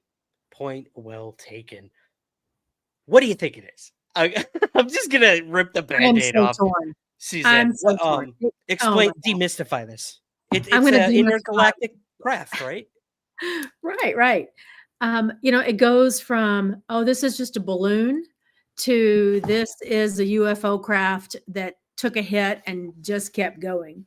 I do think, I know we're going to talk a little bit about ProPixel. They're on Twitter. Highly recommend everybody give them a follow and thoughtfully and slowly absorb the data. They are video analysts.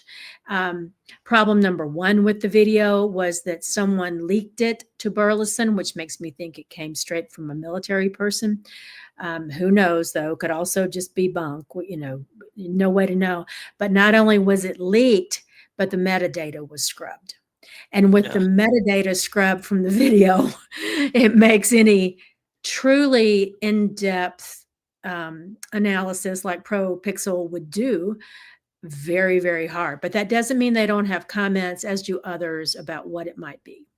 For me, I think it is likely anomalous. And I say that because when the missile hits, you see three little objects fall out.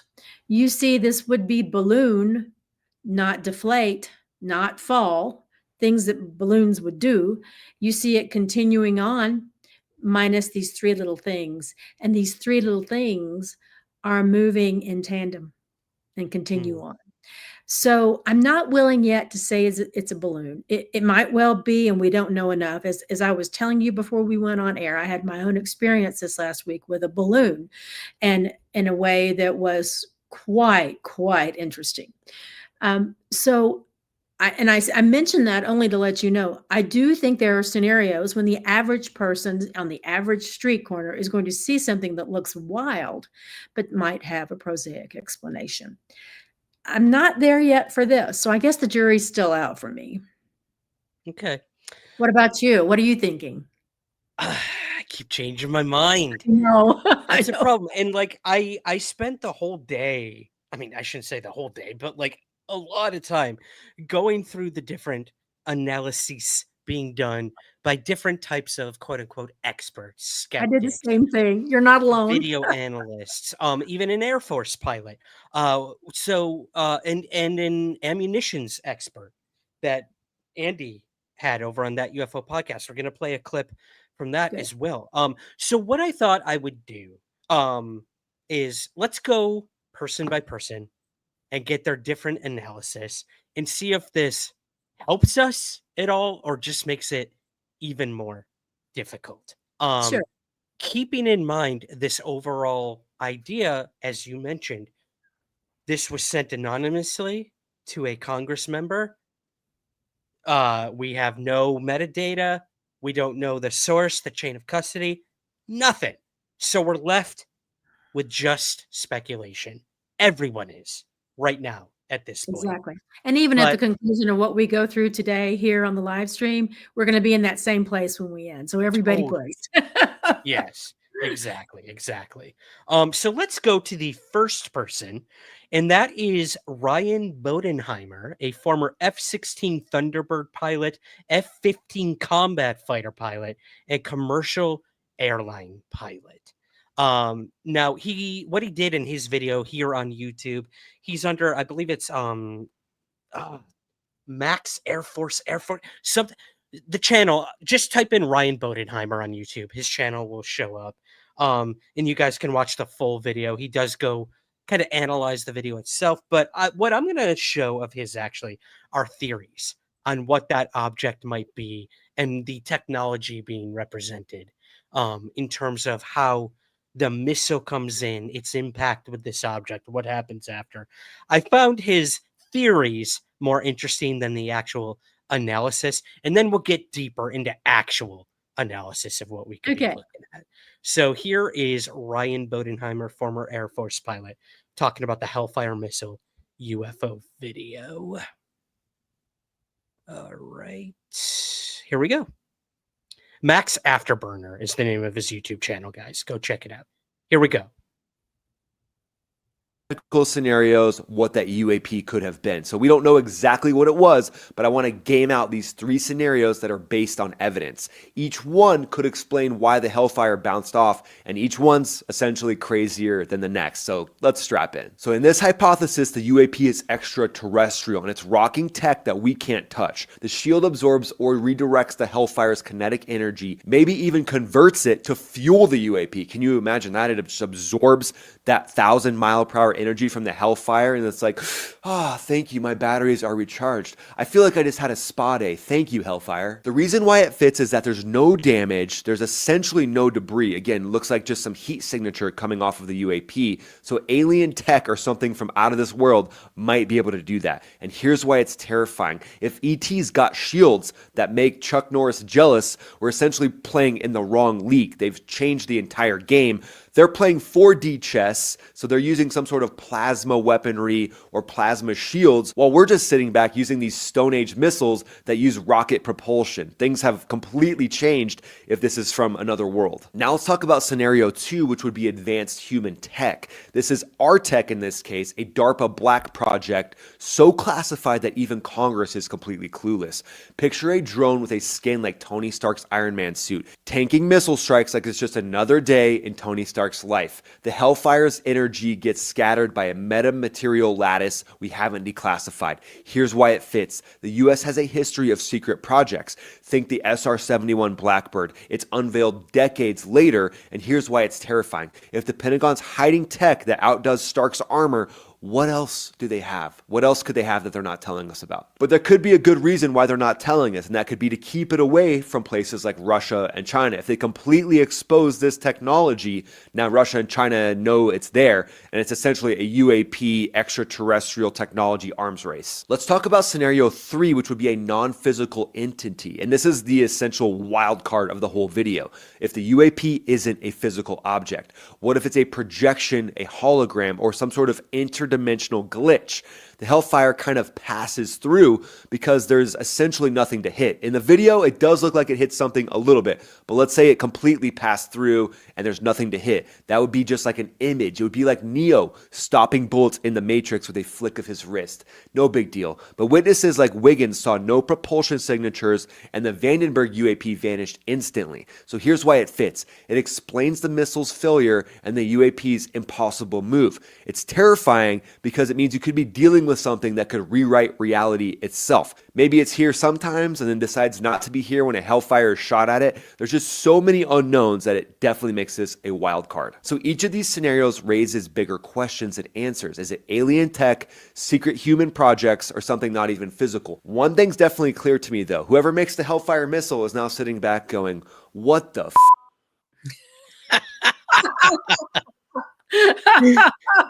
Oh, God bless that guy. Great analysis on the possibilities, right? Yeah, I thought that'd be a fun way to start it. Like, let's go right towards like either top secret tech, alien tech, or something far beyond anything we could ever Which means imagine. that the number 4 option was what the hell went wrong with the Hellfire missile, right? Right. Which, something could have gone wrong with the missile. I think that's even brought up in one of these analysis. What I want to start with an analysis. A lot of people in the chat are talking about the 3 quote unquote objects that seem to show up after the impact was made, and everything. So let's go to the first one. This was by ProPixel Video Analysis on Twitter, as you mentioned. I'm going to play that one and get his thoughts on this. Now, the videos are spliced together. One was right after the event when he did the initial analysis, and then one was the following day, I believe. That's right.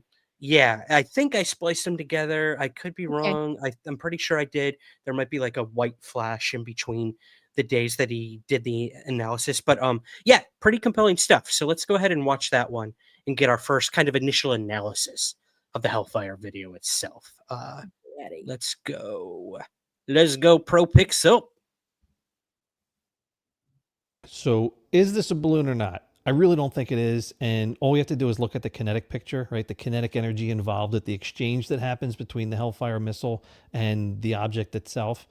When this thing hits, if this was a balloon, balloons have very little mass, right? They are buoyant. So they just don't weigh that much because they can only weigh as much as the air that it would, of the space of the air that it would occupy. So that being said, if this was a balloon, the Hellfire missile would most likely just pass right through it. It would pop or rip it open, and there would be very little deflection of the Hellfire just because you're not dealing with enough mass to really change the direction of the missile. Not as fast as this happens, right? It's almost instantaneously. It is instantaneously. And then when you look at the object, when it takes the hit from the Hellfire, it's that Hellfire, all the energy in it is transferring into the object, and it really shifts it hard. In fact, it shifts it so hard over that the camera system loses lock on it. So bam, it is transferring so much energy to cause that much motion in such a short period of time. It's like 2 frames, 1, 2, 1, 2, right? So it's really, really taking the hit. And it's holding its structure. So, if it's a lighter than air object that's buoyant, I don't know what the heck it could be made of that would be able to take a hit from a Hellfire coming in at that speed, still maintain its shape as it gets hit with this much lateral movement. Right? I mean, if it was a balloon or anything that was just not a pretty rigid structure, it would just fold in on itself, right? Especially because it's moving through the air in this direction, and it gets pushed harder into the air in that direction by the energy transfer from the Hellfire rocket or missile. Right? There is something truly unique and misunderstood for me as to what the properties are of the object. All I can really say is that it certainly, it contained these 3 orbs because they got knocked out of it, and then they start flying on their own. So is it a balloon? I'm going to say no. There's no way a balloon is going to be able to deflect the Hellfire like that. There's no way a balloon is going to be able to itself move at the speed it does when the Hellfire hits it. So that kinetic transfer of energy is significant, and it stayed together. All right, so this is a rigid object. After the hit, it loses its rigidity, it seems like, and you could see it as it just, kind of tumbles and flaps around. But it just got hit by a Hellfire missile. So without knowing the properties of what the thing's actually made of, it's hard to say. Zoomed in a little bit. I did a little bit work on the color so we see some contrast. I did no AI to this. This is the pure video that was published today. Here comes the Hellfire, right? And you can see it impacts about right here. It looks like it's a little off center, right about here. There's the impact. What do you see missing though? There's no flash. There should be an energetic event. There should be heat, lots of heat. You should see this. You should see it. There should be an explosion. This Hellfire did not detonate. It actually passes through the object and goes off to the side here. All right? That passes through and rips open whatever this is. And I'm going to call this a carrier now, because when it rips it open, you can actually see it's ripped here, and these orbs emerge out of the tear. Come right out of that where it's torn open. This one was blown out from over here. But these two you can see emerging from it. And then what's really interesting is watch the orbs. They lock in. They go from inside to outside. Boom. Look at that lock in. That is so weird. Boom. Triangle formation. They're flying on their own. There's some other pieces here. Don't know what this is. This could be... Don't know. I don't even want to suppose what it is. Maybe it's it could be like an energy emission. It could just be parts of the actual egg here. Or carrier. But wow, this is something different.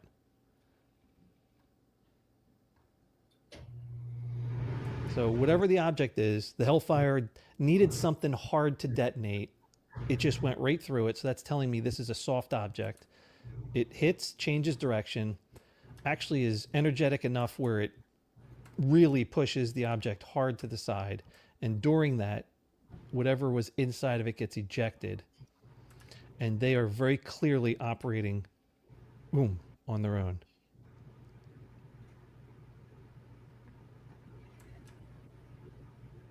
Wow. That's different. That's definitely different. Definitely different. That's a good way. No kidding. I love looking at the tech on his system. When you look in the background, and he is working the problem. He is. A lot to break down. I think kind of the big one here is his questioning of the impact and the missile not exploding. There are some arguments to that we will get into. Same for the objects that allegedly came off of the object or came out of the object, and as he says, locked in and followed. There are some arguments to that I do want to bring up. I think it's very important, Suzanne, that we see the counterpoints to some of the analysis that ProPixel did, which is fantastic. I don't want to take anything away from this, because he's no more right or wrong than people who may disagree with him. Even in the chat, I see some of you guys think it's anomalous. Some definitely say it's a balloon. I don't know where I stand quite yet. A big reason the missile may not have detonated is because the object was too light and too soft. The impact was not enough. Therefore, the missile did not actually go off. Makes sense. Who knows? The objects, the orbs, as he calls them, could be a payload from within the balloon or whatever the object is or isn't. But let's get the counterpoint. How's that sound? Absolutely. All right, let's go to our favorite skeptic out there in the world, guys. You love him. You know you do. He is your favorite because he has a British accent. Oh, I wonder who that is. Let's hear from Mick West because he had some thoughts too on this. And I will say some of the stuff he says is convincing. But I want to know what you think, Suzanne. So let's watch this. Really seemed that amazing to me, but I think a lot of people kind of misunderstand what's going on. Now, the collision has been described as it being invulnerable to the missile or the missile being split by the object. I don't think that's what's happening at all. This is the missile coming in here. It's quite smoothly kind of comes in and like bashes through the object. The object kind of like takes damage and falls to pieces, and then this bit starts tumbling and maybe changing shape, and these bits are kind of like falling along behind it. It seems like a missile worked and it kind of shot the thing out of the air. No explosion, but missiles don't always have explosions. There's a type of missile called the Katana Hellfire, or the Hellfire Katana, which looks a bit like this. It's a missile with big blades on the side, and they use it for assassinations when they want to minimize collateral damage. Here's some hopefully bad guy who was taken out by this missile and very little collateral damage, but he of course was killed. So, it doesn't mean, just because there's no explosion, it doesn't mean that it didn't work, and it does indeed appear to have kind of taken out this object. So what's actually going on here? I think what we're seeing is something that isn't actually moving that fast, and I think the reason it looks like it's moving fast is the go fast illusion, which is a parallax illusion. And if you remember back in the original go fast video, which you can kind of see down here, the object looks like it's zipping over the surface of the ocean. But what's actually happening is the object is here in the middle, halfway between the drone, which is up here, and the ocean, which is down here. Because the drone itself with the camera is moving along this path, the object isn't really moving very much. It looks like the object is zipping over the surface of the ocean. I think we've got the exact same thing going on here, and we can kind of tell that from the numbers.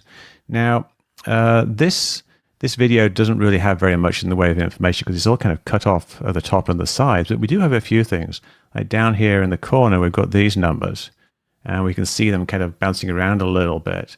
But I think what we're looking at here, if we go further on, we'll see these numbers go to like 5.44 nautical miles, 3.66 nautical miles for.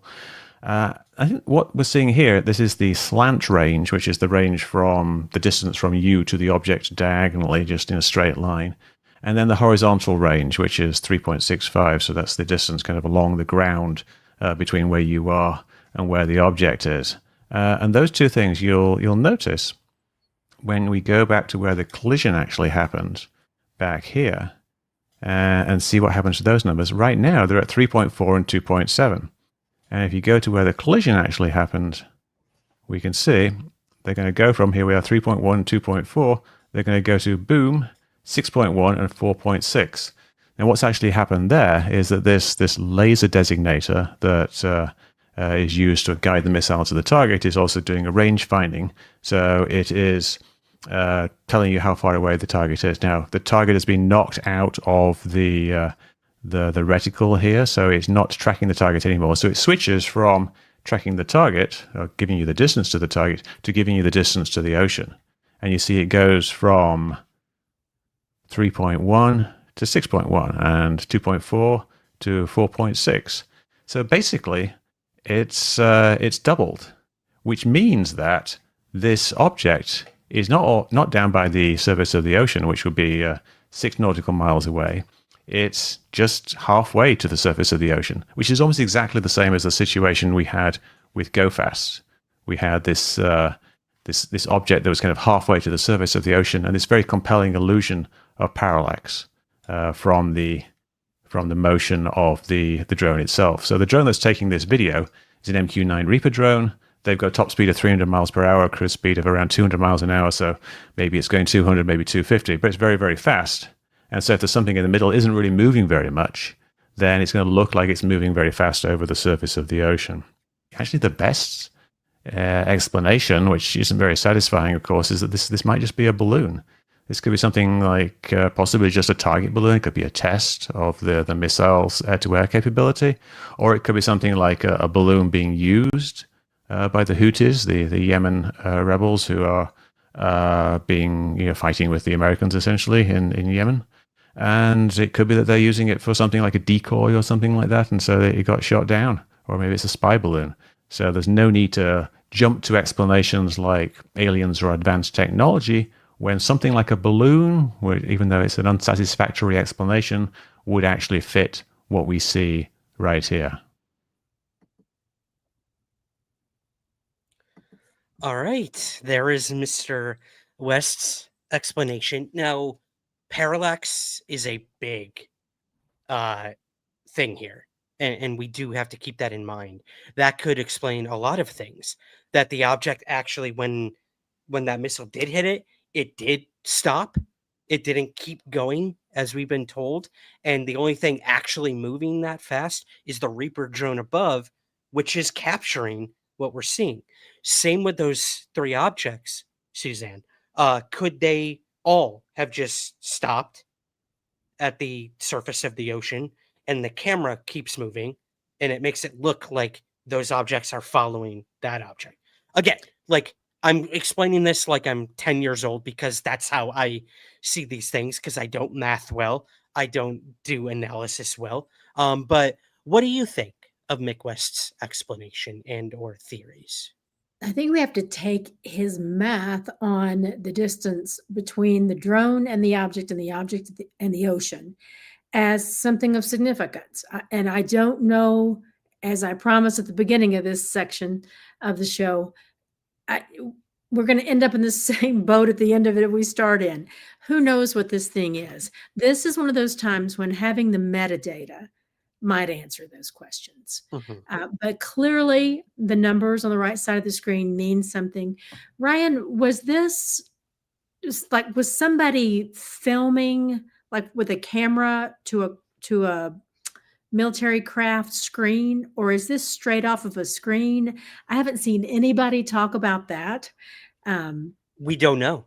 We simply don't know. Yeah. Everything was sent to Burlinson anonymously with absolutely no other information. All we apparently know is that it was taken in Yemen, off the coast of Yemen, in 2024, I believe it was. 2024. Yeah. And that it was taken from an M9 Reaper drone. Now, I don't know if what we're because that happens a lot of the times. Yeah. These quote unquote people who leak the videos, they'll take a video of the video, because if they actually leak the video, they can go to jail. But if they're leaking a video of the video, the repercussions might be less in terms of something like that. I don't know, because it's not actually coming from the system that it was captured on. Per se. And everything much easier to wipe metadata on a cell phone than Good point. Good point. You know. I didn't even think about that. Yep. Yeah. And then, of course, conveniently, the numbers that could actually help us with a lot of this are cut off. Yeah. Oh my God. It makes me feel like someone is messing with Burlinson, not in terms of like, but like I'm just going to give them a little bit and see what happens after this. See how the world takes it. Yeah. We've just spent 20 freaking minutes on it. Right. Well, and Burlison's comment at the time it was shown in the hearing was, or right after, I'm not going to say anything about this. I'm going to let the internet decide. Well, that's not helpful. The internet has decided 432 different things. And now everybody on the internet is a Hellfire Missile expert and a balloon expert. They're like, okay, stop. Yeah. I love how Stephen substance to come forward. Right. Stephen Colbert actually talked about this in his opening monologue, and he showed the clip where Burlinson said, you know, I don't have much information, but I'll let the internet decide. And even Colbert's like, yeah, dude, the smartest thing to do is let the internet make the ultimate decision, because they've always been so right and they're right so democratic about these things. Yeah, but luckily everybody is in fact an expert, so there we go. I want to play one more clip, because expert is a good word. Andy McGrillen at that UFO podcast, someone reached out to him on his Discord, and it turns out that this person is an ammunitions expert. Someone who has dealt with Hellfire missiles, someone who has dealt with how these things work and whatnot. And they had some thoughts on this. So I kind of want to end with that video. Okay. And this story with that video. So again, I want to thank everyone, Mick West, ProPixel, Maximum Afterburner, and also Andy for letting us play these clips tonight. Involuntarily, I guess would be a way to put it. But shout out to all of them. Appreciation. Absolutely. Go subscribe to all those channels. Mhm. But yeah, let's go ahead and play this clip from Andy's show where he talked to a ammunitions expert, because I thought what they had to say was pretty interesting as well. So last video, guys, I promise. All right. Where is it? Here we go. Crack on and let us know a little bit about you as much as you can. You're Yeah, anonymous, so by the way. basically my background is I was an ammunition technician in the British Army towards the front end of last decade. Ammunition technicians are basically the Army's experts on all things explosive. So that's from your smallest .22 caliber round to the largest of guided missiles. We have to basically extensively study the joint service publications, which are like the technical documents on every single bit of ammunition within land service. So I've got quite a extensive bit of knowledge. It's a very hard course to pass, really high failure rate. Yeah, we are the subject matter experts basically on explosives. It wasn't until I started looking more clearly, and especially after the mention of Hellfire, which is a weapon system I've been extensively trained in, I started to look in a bit further detail. And for me, that's just when the cracks started to really show. Once kind of my own personal hype had died down, I could look at it a bit more objectively. I just realized, long story short, in my opinion, it is a test firing of the Hellfire Romeo, which is the American version used on the MQ-9 Reaper. It is a primarily air-to-ground missile. However, it can still travel at Mach 1.3, so supersonic speeds, and it can also damage. It can attack air targets, aerial targets. So, in my opinion, I think this is what they were testing. They were seeing the aerial capability of the Hellfire. Okay, so on the video, you've got Eric Burleson explains you've got one drone looking down at the object. We're assuming looking down at the object. For me, it looks like you've got the object in the middle. Tic-tacky looking. He doesn't say tic-tac. He says orb or an object like that. I think his exact words are, I want to queue up a video I've been given. It's of an orb or an object off the coast of Yemen. That's what he says.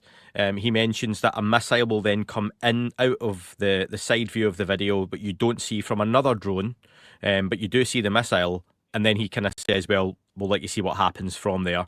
So as that comes in, what it looks like initially to myself, and I'm just, again, my take was, this thing gets hit, the missile goes off. I wasn't really paying attention to the missile. Yeah. I just then see this thing not explode, no big explosion you would expect, because we've seen lots of these videos or types of videos from the Russia-Ukraine situation recently, and you always see an explosion normally, and then, you know, the target's no longer there or in pieces.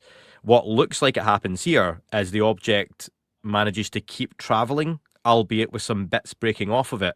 The angle then changes to a wider shot of what looks like the object still, which appears to travel at speed over the water. So can you talk us through maybe why you think the object is either stationary or going really slow, and then what happens when the actual missile appears to hit it or not?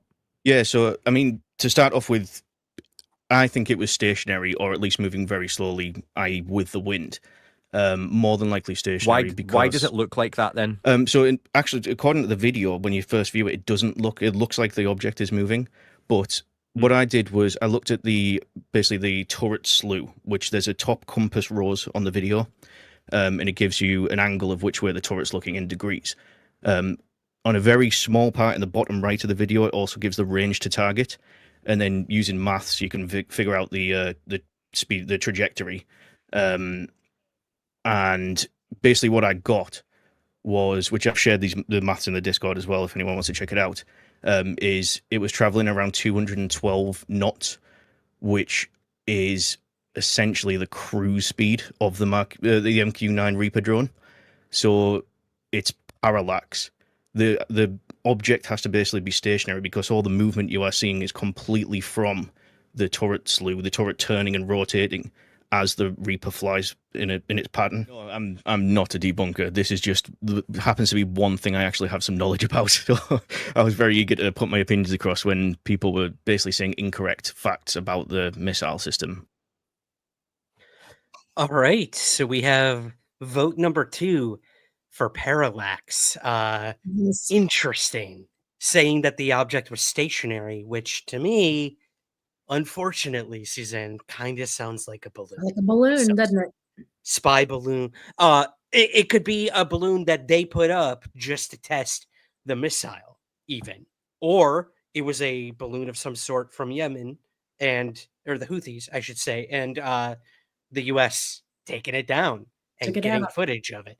So I don't know. Again, like we can't come to a conclusion. No way. We've stressed that so many times tonight. You have particularly, and but I think it's important to get both sides of it, to get different opinions. Everyone has an opinion, and I thank all these people for taking the time to try to figure this out. But at the end of the day, it's just another UFO video with not enough data, not enough information, and we just put it in the pile of all these other videos that we still have no explanation for. Tic Tac, Gimbal, Go Fast. Now this one. Yeah, it's exactly why I cannot come to a conclusion. I'm not willing to rule out an anomalous object, but I'm not willing to rule out a balloon or something like a balloon. Yeah, exactly. Pat says, so one balloon turned into 4 balloons. No, Pat. What I believe was some sort of instrumentation or payload that was inside of the balloon or object of some sort. Could it have been some sort of really light air drone, or I don't know. Like, none of us know. That's the problem. What I am saying is, if parallax is the explanation for this, and the object was actually stationary, and the only things really moving were the missile and the Reaper drone from above, that does not mean, as ProPixel pointed out, that those objects locked in and then followed that object. It just means that everything was stationary and was falling. And we keep looking at it from a different angle as the drone goes. Yeah. And then, of course, the video cuts and goes to a wider angle or something, and we don't know what happens after that. Right. God, it's so frustrating. Very, very frustrating. Yeah. And a lot of people are pointing out too, but it bounced off of the object, the missile. And what it looks like to me is the missile grazed it. Yeah. Even. It didn't make an forceful impact, which is why it either did not explode or did not destroy the object per se. Right. So not so much a impenetrable UFO from Zeta Reticuli, but it could be. It could be. Yeah. No way to know. No way to know. Wish we had the metadata, but we don't. Swear to God, I didn't mean to spend this much time on the Hellfire Missile, guys, but I think it's important, It is.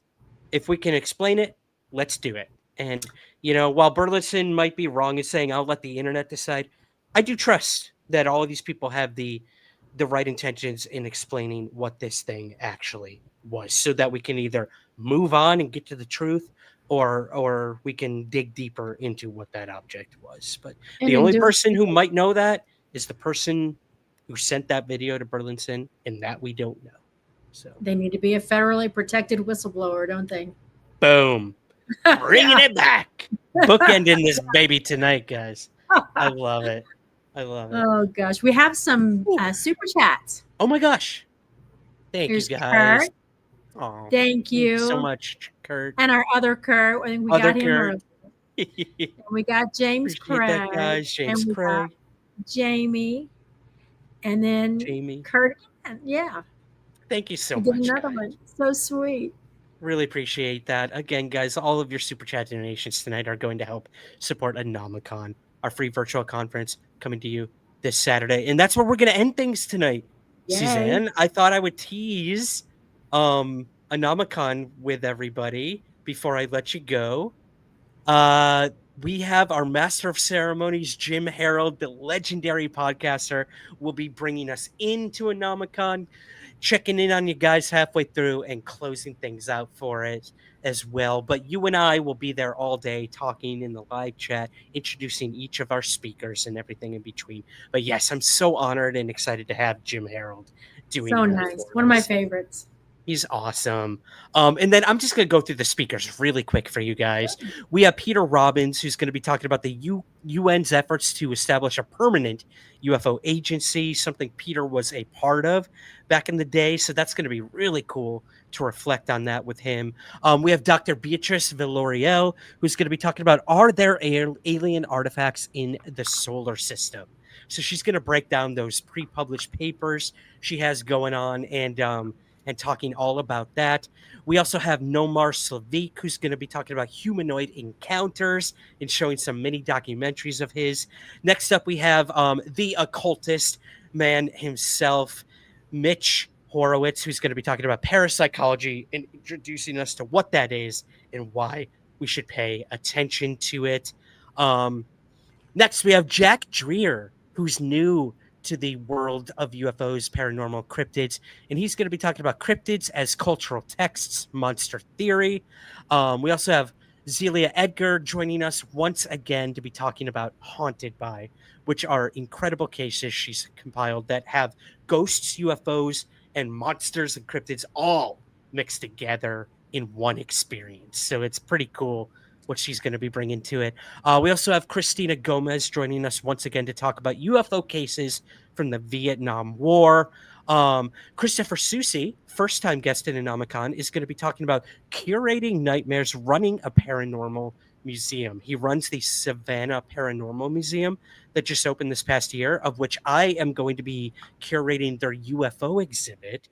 So I'm very honored and got to get working on that for sure. But the museum is open, so if you live anywhere in Savannah or in Georgia, go support the museum, go check it out. But he's going to introduce us to the museum and talk about what it's like running a paranormal museum.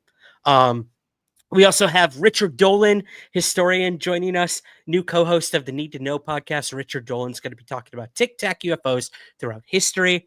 Dr. Shiana Steingess, a marine biologist, is going to be talking about maritime mysteries, haunting, and haunted. Next up, we have from Small Town Monsters, Alexander Petikoff and Aaron Deese, talking about Observer to Adventure, joining the search, talking how you guys can get involved with looking into and exploring the unknown. Paul Kimball is joining us once again to talk about a very controversial topic: fascism, anti-Semitism, and the corruption of ufology by the far right. That is He's on sure. roll right now. My favorite Oh, trouble. yeah. He is a troublemaker. That is for damn sure. But it is an issue in the UFO field that needs to be addressed. And Paul gives many examples in this talk. So I'm excited to hear from him. And rounding things out, guys, we have Michael Ian Black, the famous comedian and actor. You can see him in the new Superman movie that just came out as well. Michael Ian Black joins Dan St. Germain and Sean Donnelly, all comedians, talking about We Want to Believe. They talk conspiracies, UFOs, paranormal, life after death, a lot. And so they're going to be sharing all their thoughts and theories on that stuff with you guys.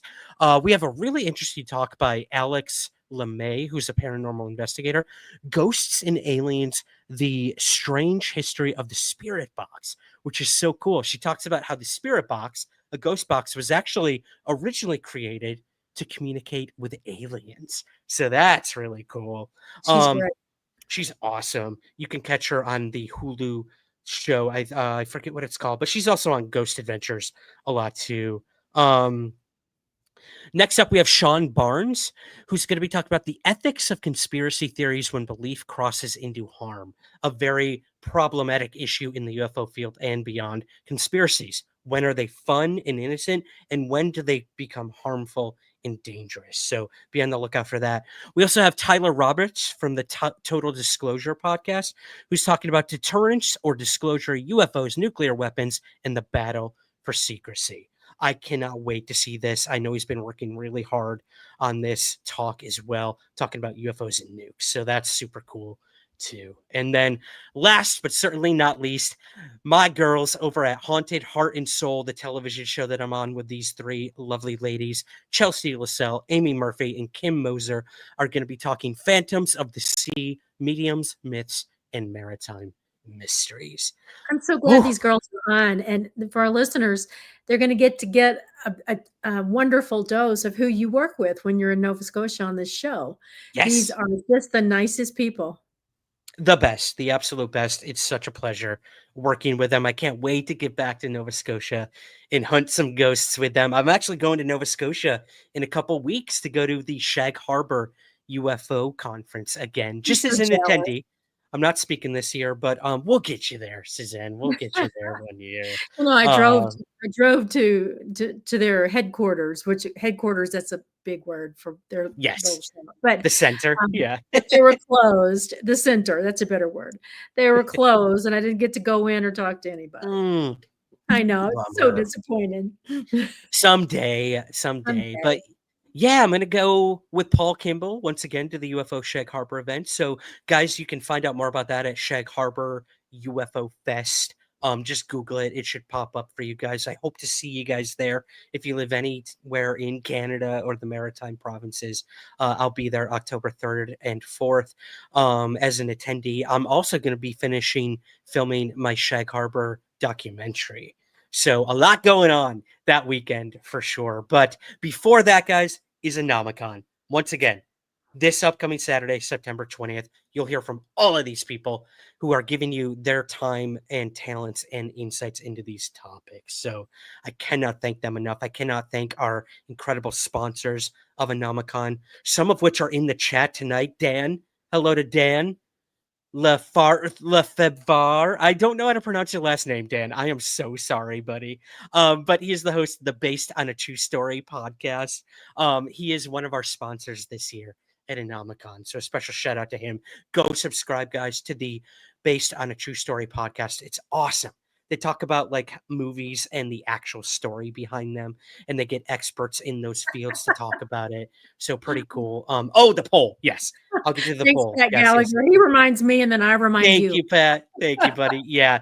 2 hours, 20 minutes. We got to get out of here. Let's go to the poll.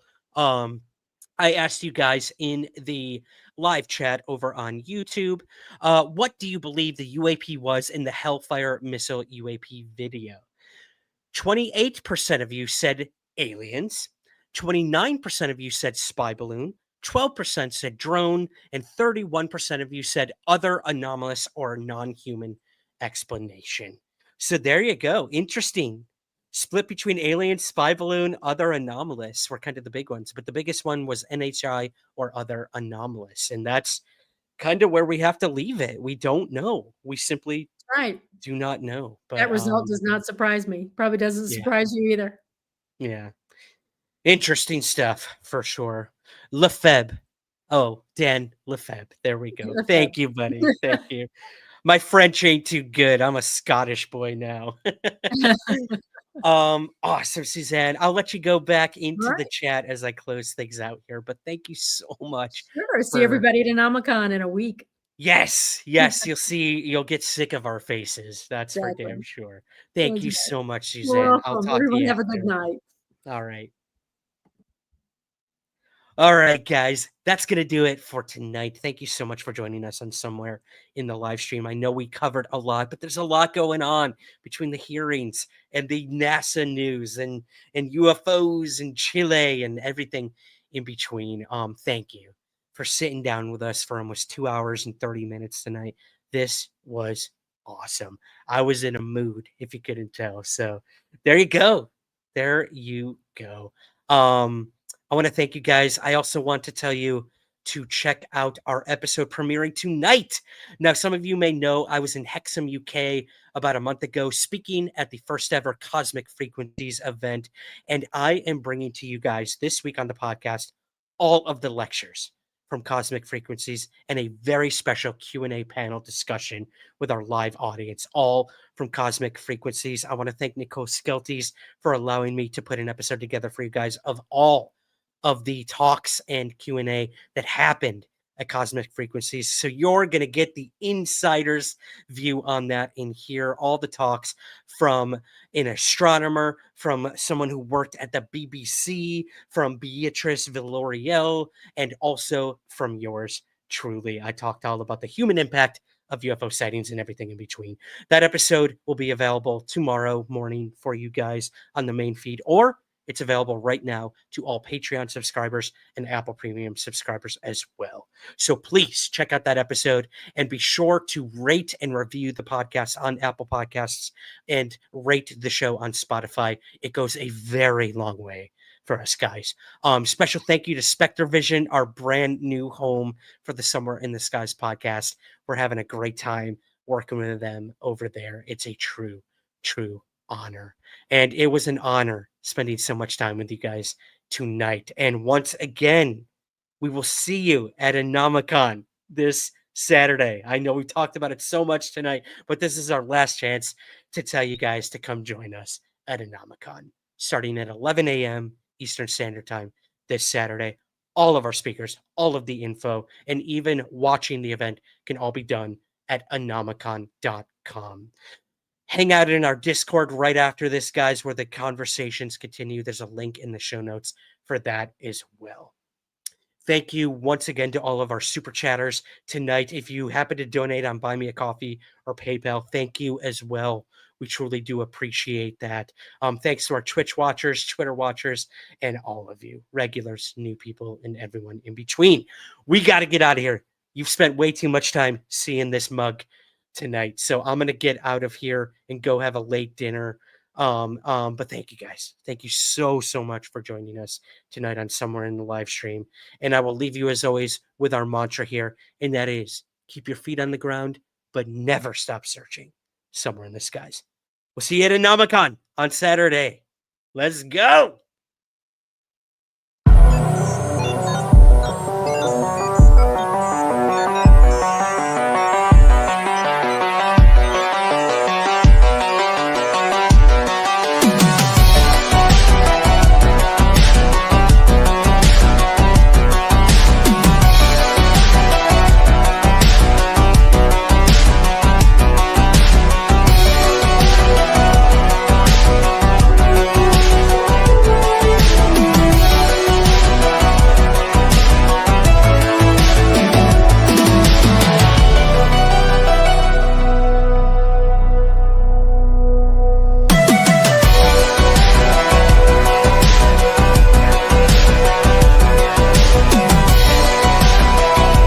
There's nothing to hide. There's nothing to hide at all.